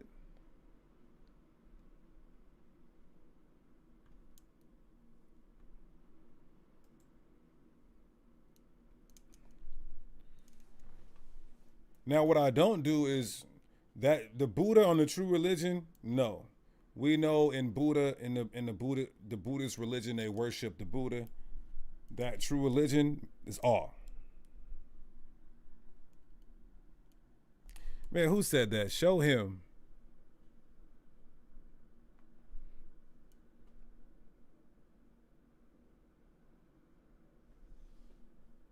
Okay, Jake for life. But how did they worship Nike?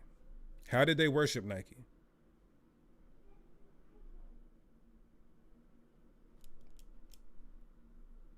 Do you know?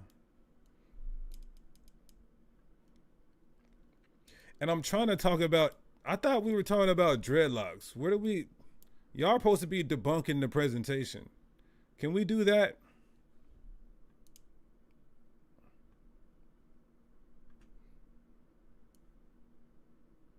If not, put your questions in the chat.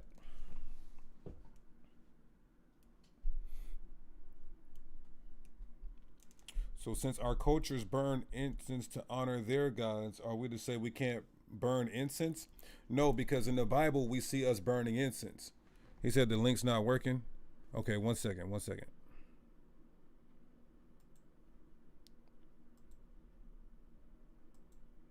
Okay. So this is a new one right here.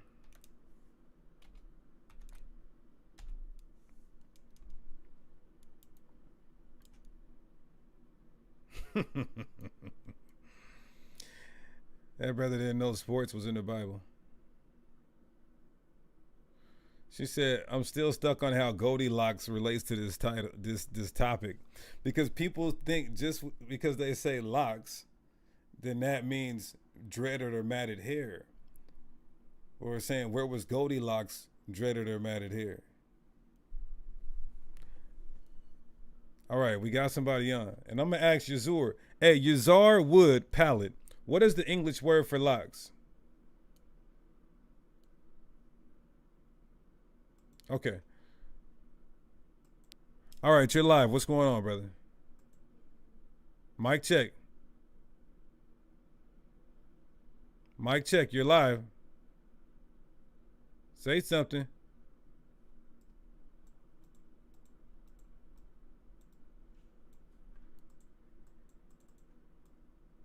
Say something.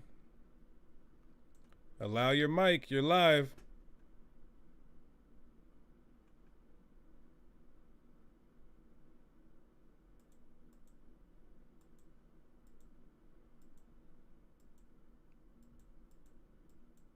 Okay, wait. I seen somebody back there. Okay. Let's get you on there. There we go. So let me get this other guy off. Am I on? Yeah, you're on. Let me remove this other guy because his mic ain't working or something.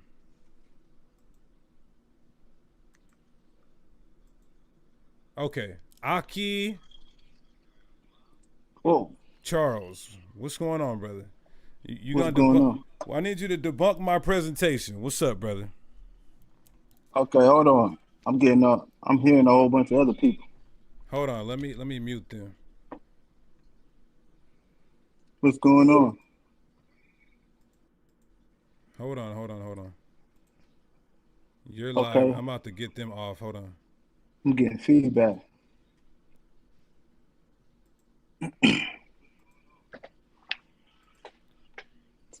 Okay.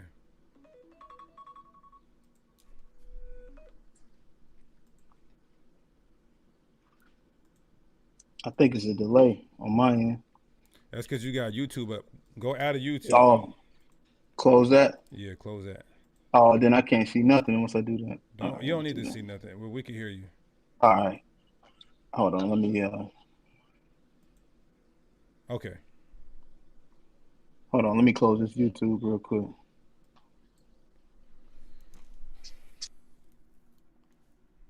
Wait, hold on. What happened?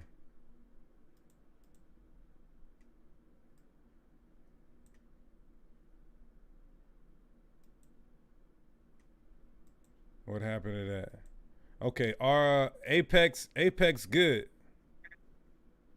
Apex to God, bro. How you been, What's man? going on, King? Yeah, this this upper echelon, bro, sports ball. I used to holler at you in Instagram. When I had problems with my wife. Okay, shalom, brother. What's going on? Nothing much, man. Nothing much. First off, bro, dude that brought up the boxing situation, man, we've been fighting in boxing long before Zeus, man. And I had over 20,000 subscribers on my channel, but I'm down to 8,000 now when I started telling the Edomites about themselves. Plus, I done got Plus, they done got me on a temporary demonetization right now. Okay. Because I said something about the small hats, but It is what it is. But I just had a question, bro. I've always been wanting to knock because I admit I'm a humble brother. I don't know everything. You feel me? Mm-hmm. So whenever you used to tell me stuff, I go search it out, me and my wife, and I figure out what it is. But what you tell me about the locks? I've been growing. This is my second set. My first set was 50 inches. This one right here over 40 some inches. I don't know exactly how much my son has it, but at first I was taught that I was a Rasta first, but I had thought that the Nazarites that they grew their hair in locks and they didn't wash it. I mean I know they had grew their hair and they grew them in locks, but were you saying that not even the Nazarites, is that the word locks was not translated correctly, or what's up with that? That's what I was wondering about the Nazarites. So when you look into the Hebrew word, it literally means just long hair or plaits. Nowhere in the Hebrew does it say matted up hair. And now dreads just means fearful. Dreads doesn't mean anything. Dreads doesn't mean intertwined, crunched up, twist, locked. So the whole idea of dreadlocks being the name of a hairstyle, that's only from 100 years ago. So when these Bible translators are translating this Hebrew word that we see into the English word locks, the Hebrew is just saying a long hair or a braid, and then the English word for lock says long hair or braid. Nowhere in any definition, not Hebrew or English, does it say anything about matted up hair or what we call today, just 100 years ago, damn near, not even, dreadlocks. Okay, appreciate it, brother. I guess me and my son gonna have to see if we get them Africans to unwind these things, or at least as most of it we can save then. And on top of that, we went back into the origins of it. Before the Israelites were even on the earth, you had the Elamites, or the oldest records we have are them, their gods depicted as having what we call dreadlocks, matted hair in their ancient records, and then his followers replicating or resembling that as a form of honoring or idolizing their deity. Oh, I mean, I agree. I just wanted to know about the Nazarite, bro. I always ask you questions all the time, so I like to learn. All praises. Well, appreciate you, bro. All praise to the Most High, bro. No problem. Anytime, King. All right. Shalom. Okay, so now let's get another link. They're saying the link isn't working, so I'm gonna put another one. I will put another one. Okay. Let me put another link in here. It seems like we may have to do one at a time because everybody can hear everybody talking. Okay, there's a new link. Jay Griff, show me any definition where locks means the hairstyle we call dreadlocks. Show me one.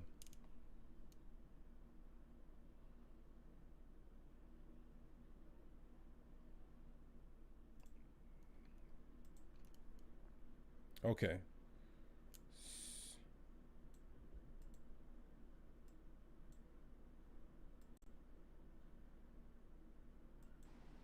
Okay, so I think I got both of you. I got you on here since you've been waiting. Go ahead.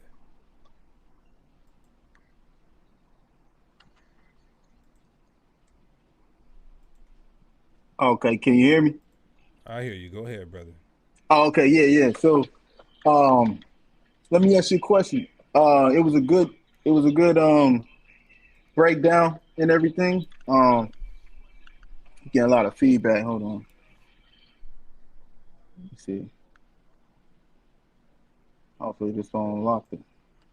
Again. I see you Check. guys in the back. I'm gonna get them off so that I can hear only you. Okay, I can hear good now. Okay, there we go. All right, so it should be only you. All right, go ahead, brother. Yeah. All right. Yeah, no, I was gonna say, man, that was a real good presentation. I was legit gonna have some smoke for you, but I only got a little bit of smoke left. Only question I got really is, could it be that Samson had? Because I've been growing locks for like I would say 7, 8 years now, and could it? And you can like I normally it's not done up now, but normally I get them braided up and everything. You know what I mean? So could it be that he had braided locks? You know what I'm saying? That was kept up, like not just some just free forming locks, but like because that would be disheveled, you know, unkept type locks. But you also got a lock that's, you know, put together. You know what I mean? Done up, nice, braided up, all that. Right. What do you feel about that? Yeah. So if the word in Hebrew didn't mean braid, so I think it's Mm-hmm. if it didn't mean braid, then you would have a point. And the fact that because it's very simple, I'm gonna keep going to the actual Hebrew, and then I'm gonna keep going to why these translators who knew the language used the word lock, which just mean braid or long hair, instead of the English word mat or matted up hair. They could have had that option to use that. So that's the simple answer for me. Okay, now on the word thing, that was gonna be my next question. What would you say is the Hebrew word for matted hair? You see what I'm saying? Um, Because it would be a Hebrew. They translated that from Hebrew, so that would be you would have to say there's a Hebrew word for matted hair or let me see. dreadlock Let or me see. whatever. You know what I'm saying? Let me see. At the water too for becoming a Genesis. I see we got a Genesis flexer. Now watch this. Watch this. What? That's a good question. That's a very good question. So but look, I want to say you the only one that I've ever seen break down the whole lock situation as thorough as you did. Because I'm the type person like if you show me something is maybe possibly pagan, then I'll just get rid of it, even if it's a possibility that it comes from pagan beliefs, because I don't want to even like I don't have to have locks. You see what I'm saying? Like I'm not gonna die if I don't have locks.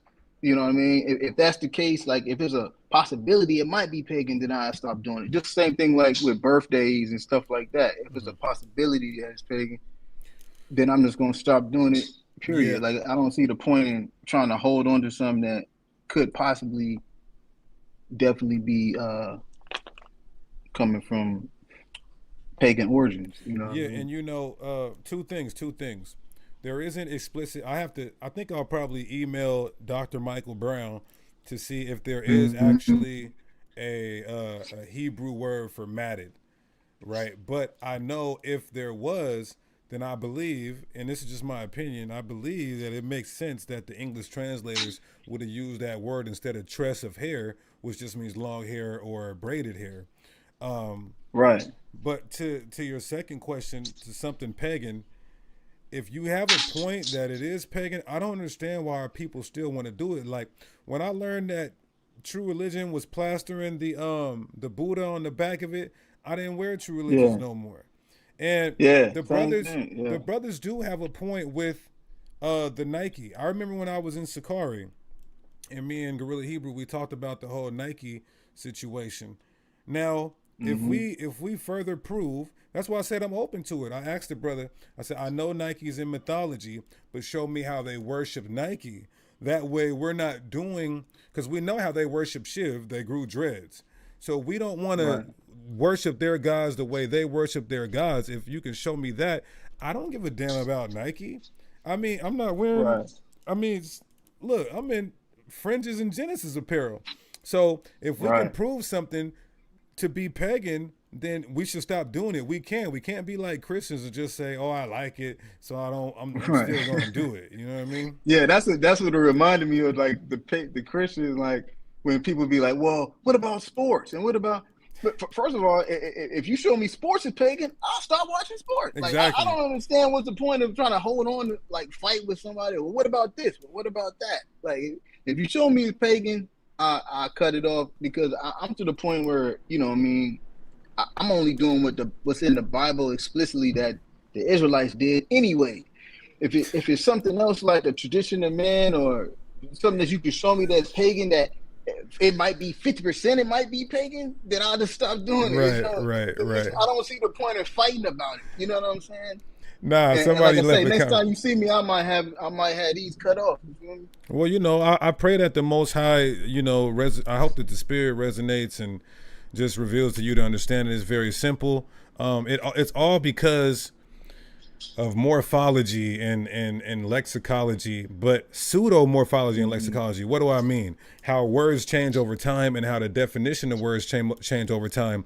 Locks was never, there's no definition for locks that meant your hairstyle or the hairstyle that we call today as dreadlocks. But now, again, in the 1950s, now we have just complete, but that just shows you how much influence and power the black man has.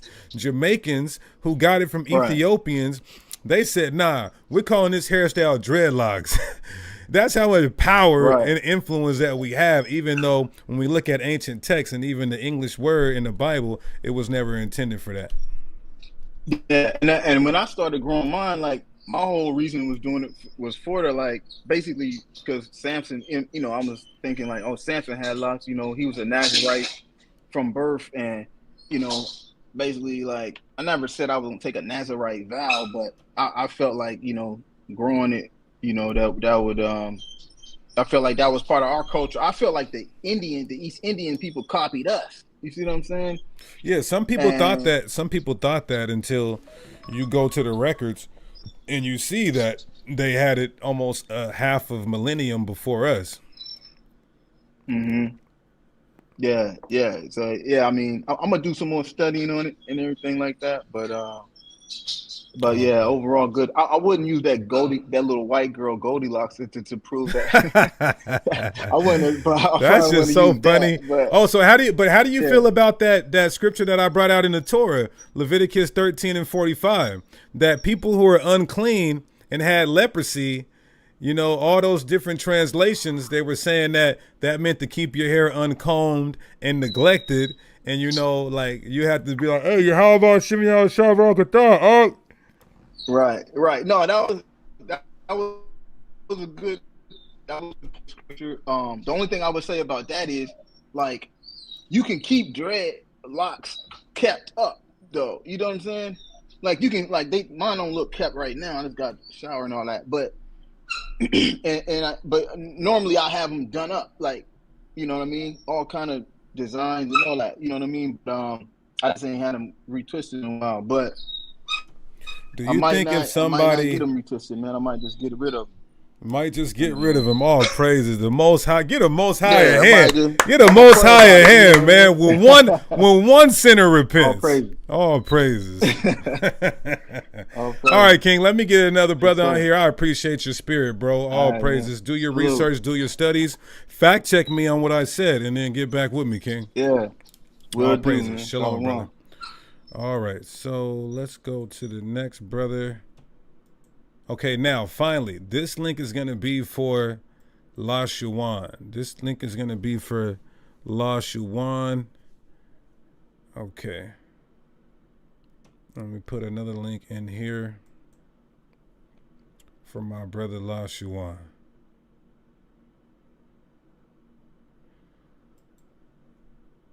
Okay.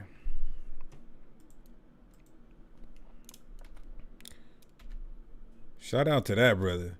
If you cut them dreads, brother, you getting free tickets to the Genesis Passover. Genesis 2025 Passover. Sometimes you gotta pop out and show niggas. Genesis. All praises. Okay, the link is in the chat for La Shuwan. Link is in the chat for La Shuwan.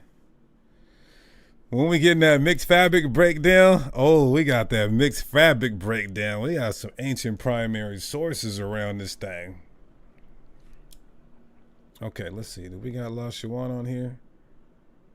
Let's take a look. Okay, we got him on here. All right, mic check, bro. Mic check. La Shuwan, bro. This is your second time on here. Your mic's not working. Allow your mic.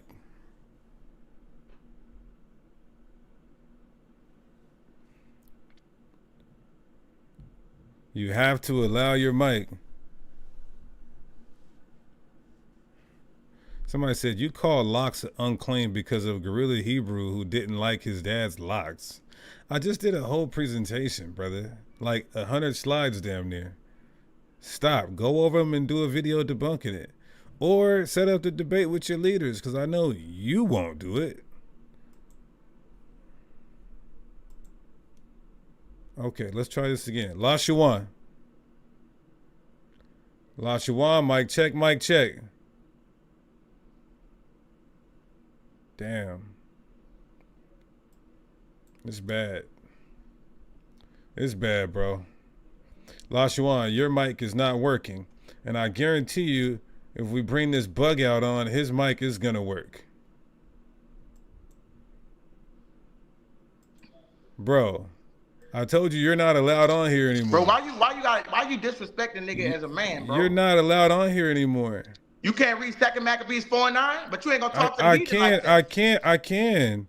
Bro, You wanna listen, talk we to the do heathen like that? No, listen. When I'm looking for something in a text and I say, bro, stop bombarding me and cluttering me with different points and different points. Let me look up this point. You're asking another question and trying to make another point while the first one, bro. That was before.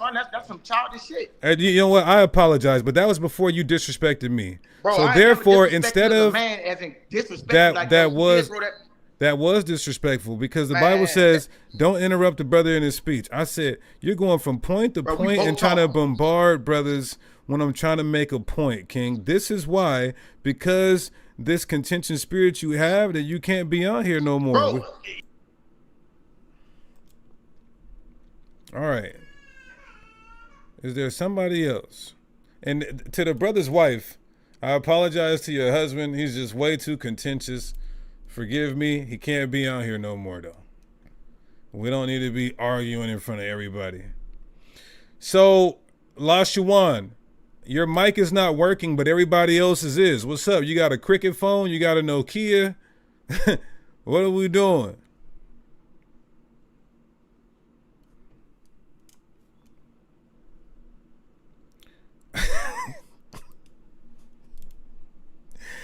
Where's all you guys at who was in here earlier that said, was talking all of that? You said I was reaching. You said it was cap. Where you guys at? I'm going to put one more link in the chat for the smoke session. And La Shawan, if your mic ain't working, why don't you just type up your question in the chat?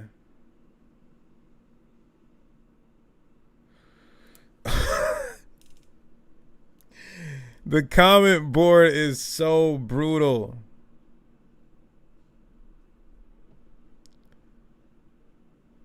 Bro, first of all, I'm not the one who even said that dreads are dirty. Everybody else said dreads are dirty. I didn't say that. This nigga's scared.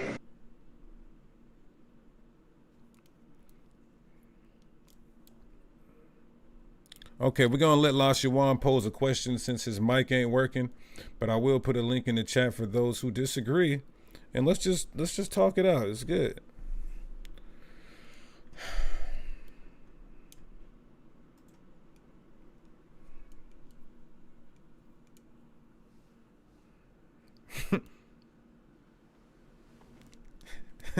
Now listen, I can think that they're dirty. Who remembers that? But I didn't say it today. It wasn't me. It wasn't me. Now, who remembers that meme from a few years ago, that little black girl? How are we dirty? How are we dirty?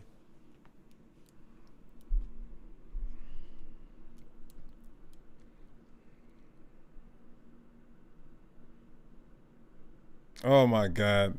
You guys need to be a little nicer in the chat, man. Be a little nicer in the chat. Come on, man.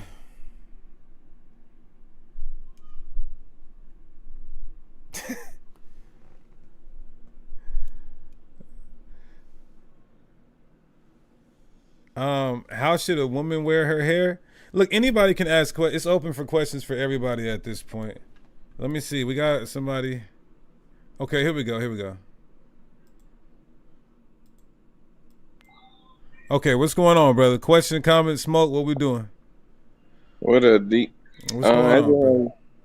I just want to get you to read 2 Samuel chapter 14:26 and get an understanding. Mm-hmm. Okay, 2 Samuel 14:26. And when he pulled his head, for it was every year at the end he pulled it, because the hair was heavy on him. Therefore he pulled it, so he shaved it. He weighed his hair of his head, and it was 200 shekels after the king's weight. So he just had some heavy hair. And he clipped it. Yeah. Okay, now my question to you would be, if we're not talking about locks, like what do you mean by locks? Like dreads. What do you mean by dreads? Like matted hair? Nah, not matted, because you got to. Because dreads means fearful. Like that? You got to do. You mean like on some, you have to do maintenance to this shit. You can't just let it mat up. Like, you got to get it parted and all that shit. So okay, so yeah, are you saying that because you have dreads, it would be heavier than braids or normal hair? Yeah, I ain't never seen a nigga grow no braids that'll get long enough for you to be like, this shit heavy. I mean, hair weighs the same weight. Hair is hair, so it's gonna weigh the same. I done grew a fro before, and I done grew locks, and the locks are definitely more heavier. Well, it's heavier because there probably is more hair, but if the hair is longer, if the afro is long, if the braids are long, then your hair is still going to be heavy. Okay, cool. So with that being said, my brother, I just wanted to point out that if he growing his hair out and he cut it once a year because it got heavy, then I don't see how you trying to connect the dots that it's unlawful. Well, how are you? Does it say in that text that he had dreads, or are you inferring that? Does the text say that he had matted hair? It don't say he had matted hair, and the scriptures. Does it say that he had? Does it say that he had your hairstyle? Yes or no? They don't go into the detail. Okay, so you're assuming. Over there in Egypt, so you're assuming where Israel was in. You're assuming, right? We can look at the walls over there in Egypt and show dreadlocks. Shit, give me a stele. Give me a stele. Give me a stele that shows us wearing dreadlocks in Egypt. Give me a stele that I can look up. Yeah, just Google it. Google dreadlocks on the Egyptian wall with the Israelites. All right, brother. I'll look it up. Shalom, King. Yeah. All praises. Oh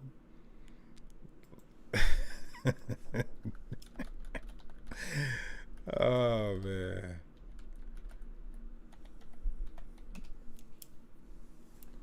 Okay, so look at this, y'all. This is what I was saying too. Now, for one, you can't prove this is an Israelite. That's for one. But let me show you guys this. Where are we at? Okay, here we go. All right, where are we at? Right here. Okay, so for one, you can't prove that this is an Israelite. That's for one.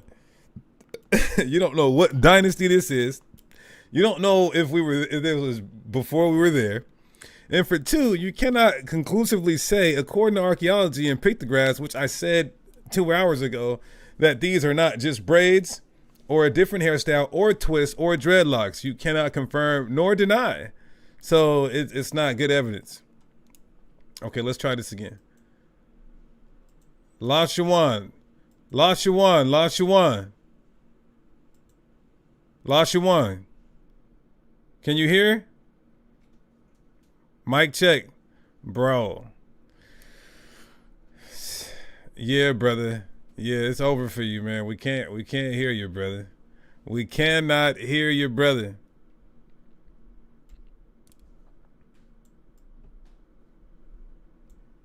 Okay.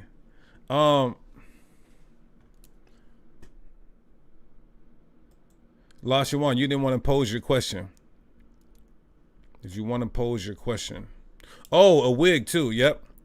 Sources say they were wearing wigs back then as well. Wisdom, you can think all you want, but in scholarship, you definitely got to have more proof than what you think. But I got something special. I got something special for y'all. I have something special for y'all right now before we keep the smoke going. All right, y'all. Y'all see this right here? I'm telling Babylon. I'm telling Babylon. I'm telling Babylon. You let everybody get a turn. When the angels come, I'ma scream, let her burn. You let everybody get a ride. Did you really think God was gonna let it slide? You let everybody get a turn. When the angels come, I'ma... Hey, I had to. This just came out today, hot off the press. The elder over the camp Genesis, the elder who was presiding over Genesis. Big G's just dropped this video, y'all. It's called Priest Daniela Burn Babylon, man. I got to put a link in the chat. I have to. So that you guys could, matter of fact, I'm going to let it play first. Y'all, exclusive. My elder, your elder, Priest Daniela, man. Original factor. Let's go, man. Burn Babylon. Scream, let her burn. You let everybody get a ride. Did you really think God was gonna let it slide? Her name is Babylon. I call her Babs for short. She has a lot of lovers. She lets them pass her port. She has a love affair with every foreign nation. She has a favorite wine. Its name is fornication. She has a purple robe. She has a pearly necklace. And if you worship Caesar, she'll give you worldly blessings. She's insatiable. She cannot hide her passion. Last week, somebody said she rides a dragon. I know it's crazy, but the question is why she had to put a crown upon its 7 heads. And it's even deeper. I had to peep the madness. She made war with the saints that tried to keep commandments. And since she killed the righteous and won't let me be, when she burns, it won't be from an STD. Bodies everywhere, both man and beast. And on that day, the birds are gonna have a feast. You let everybody get a turn. When the angels come, I'ma scream, let her burn. You let everybody get a ride. Did you really think God was gonna let it slide? You let everybody get a turn. When the angels come, I'ma scream, let her burn. You let everybody get a try. Did you really think God was gonna let it slide? Show me the finest girl. Hey, nah, this is real though, because you let everybody get a turn. Babylon the whore, right? Babylon the whore. He said he's not even rhyming. Look, it's first of all, it's what he's saying. It's the wisdom that he's giving, right? And he is rhyming. You're just not listening, brother. It's the wisdom that he's giving. Shit, America is, you thought the Most High forgot? What he said? Y'all must have forgot. What Roy Jones say? Y'all must have forgot. The grade 304, for real. You let everybody get a turn. Shout out to the elder. He's still kicking. Babs is just as pretty. Her name is Babylon. The girl is such a mystery. Yeah, she's been that way since we were little kids. She nicknamed me Mark like I was 666. She said, you want my number? I said, you high as hell. She said, you need my number or you can buy or sell. She said, take my number. I know that I can't make you, but I'm espoused to Christ and I'm staying faithful. Isaiah had a vision. He saw the elevation. Jesus preached the gospel. John had a revelation. Her lovers hated Babs, so they burned her up. What's upside down, the Lord could always turn it up. You let everybody get a turn. When the angels come, I'ma scream, let her burn. You let everybody get a ride. Did you really think God was gonna let it slide? You let everybody get a turn. When the angels come, I'ma scream, let it burn. You let everybody get a ride. Did you really think God was gonna let it slide? All praises. Look at my brothers. Babylon. LOI. Babylon. Yeah, ho. I'm telling Babylon. Shout out to the elder, man. That's listen, bro. I don't care what you guys say. The same people that's hating is the same people that was listening to Tekashi 6ix9ine. You understand? Now maybe I might get a feature on there, a special feature, and jump on that thing, man. You understand? We don't listen to music nowadays just for the rhymes and bars and the way it makes you feel. It's deeper than that. It's deeper than that, and it's deeper than rap, right?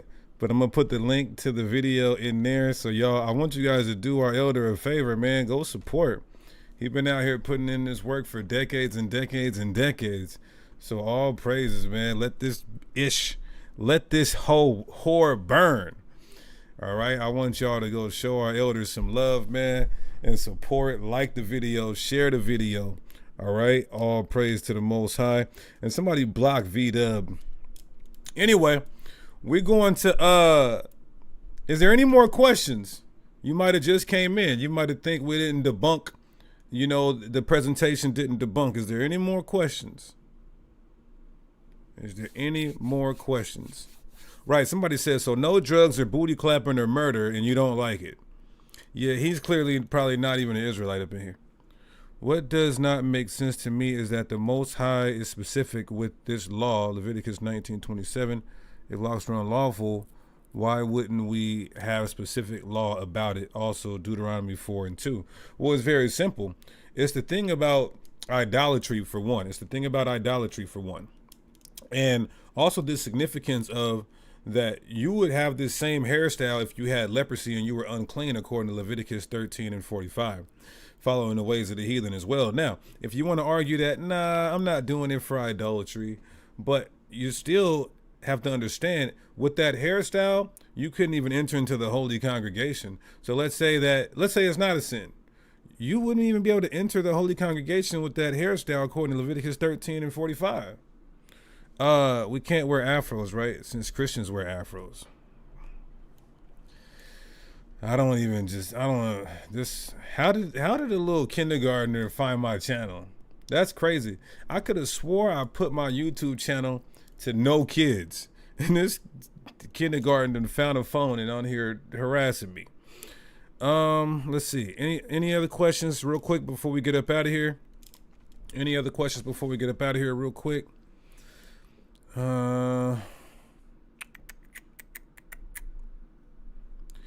Hit that like button and share it on the way out. Okay. Why don't you consider wearing weave unlawful when human hair is sacrificed to the temple? I said if you could prove that about the weave, then of course I would teach on that.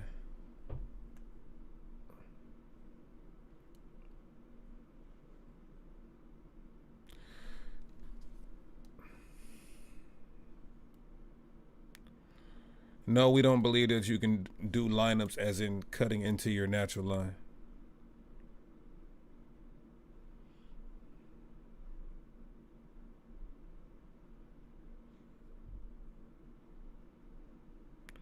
Well, not according not according to Leviticus 13:45.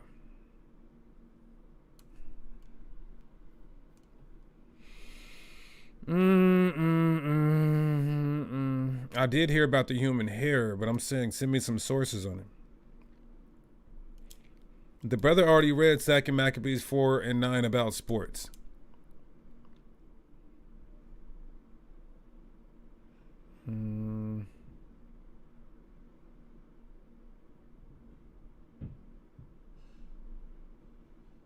Watch a movie? Sister, I need scholars. I need scholarship. I need sources. I need some primary sources, possibly. I need some scholarly sources, some historical sources.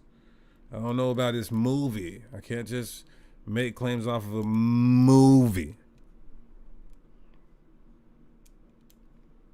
Okay, if there's no more questions about dreadlocks, we're going to end this by giving all praises, honor, and glory to our Heavenly Father, Yahweh.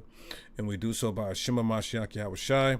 Until next time, y'all, peace, blessings, and Kwam Yasharala. Passover 2025 will be in Charlotte, North Carolina. March 12th. Pull up.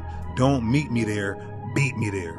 Hosted by Genesis. Big G's, not the little ones, here to feed the little ones. Get your tickets now at tinyurl.com/Genesis Passover 2025. Super camps, music, performances, barbecues, kids activities, free parking, abundant Passover meal, complimentary Passover meal after that, free drink, all of that, all the stuff. Pull up. Special lecture by me and Hassad. 5 Bible mysteries finally revealed. We're also doing virtual tickets you'll be able to watch online if you can't make it. March 1st, we stop selling tickets, so book now. Again, that's tinyurl.com/Genesis Passover 2025.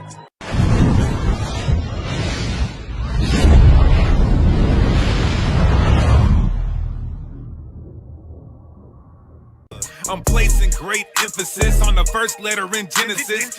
Esau, my nemesis, captivity at the end of this. Yahweh Shai coming back to give all of us our benefits. Gentiles ain't getting it, we ain't splitting none of the percentages. Their end, our beginning. Genesis. Join the new camp. Also, you can now support the ministry and give alms through PayPal, Zelle, Venmo, and Cash App. Dawada and Shalom. YasharalaTrends.com. YasharalaTrends.com. Make Babylon fall again. America, Mystery Babylon will fall again. Support the sisters' new clothing line, new drop. Let's go. And multiple colorways are available. Varsity Online Academy specializing in Hebrew apologetics. Come learn how to swing sword and defend the God. Go on my new Patreon. My content is no longer on czyn.network. So go there, sign up right now. Patreon.com/Deacon Genesis. Shalom. We in here, they talk a lot of ish about us, we don't care. It's going down when we around. Yeah, Howard Shai coming back, taking crowns. What up, Benji? What up, Ephraim? What up, Zebulon? What up, Judah? What up, Naphtali? What up?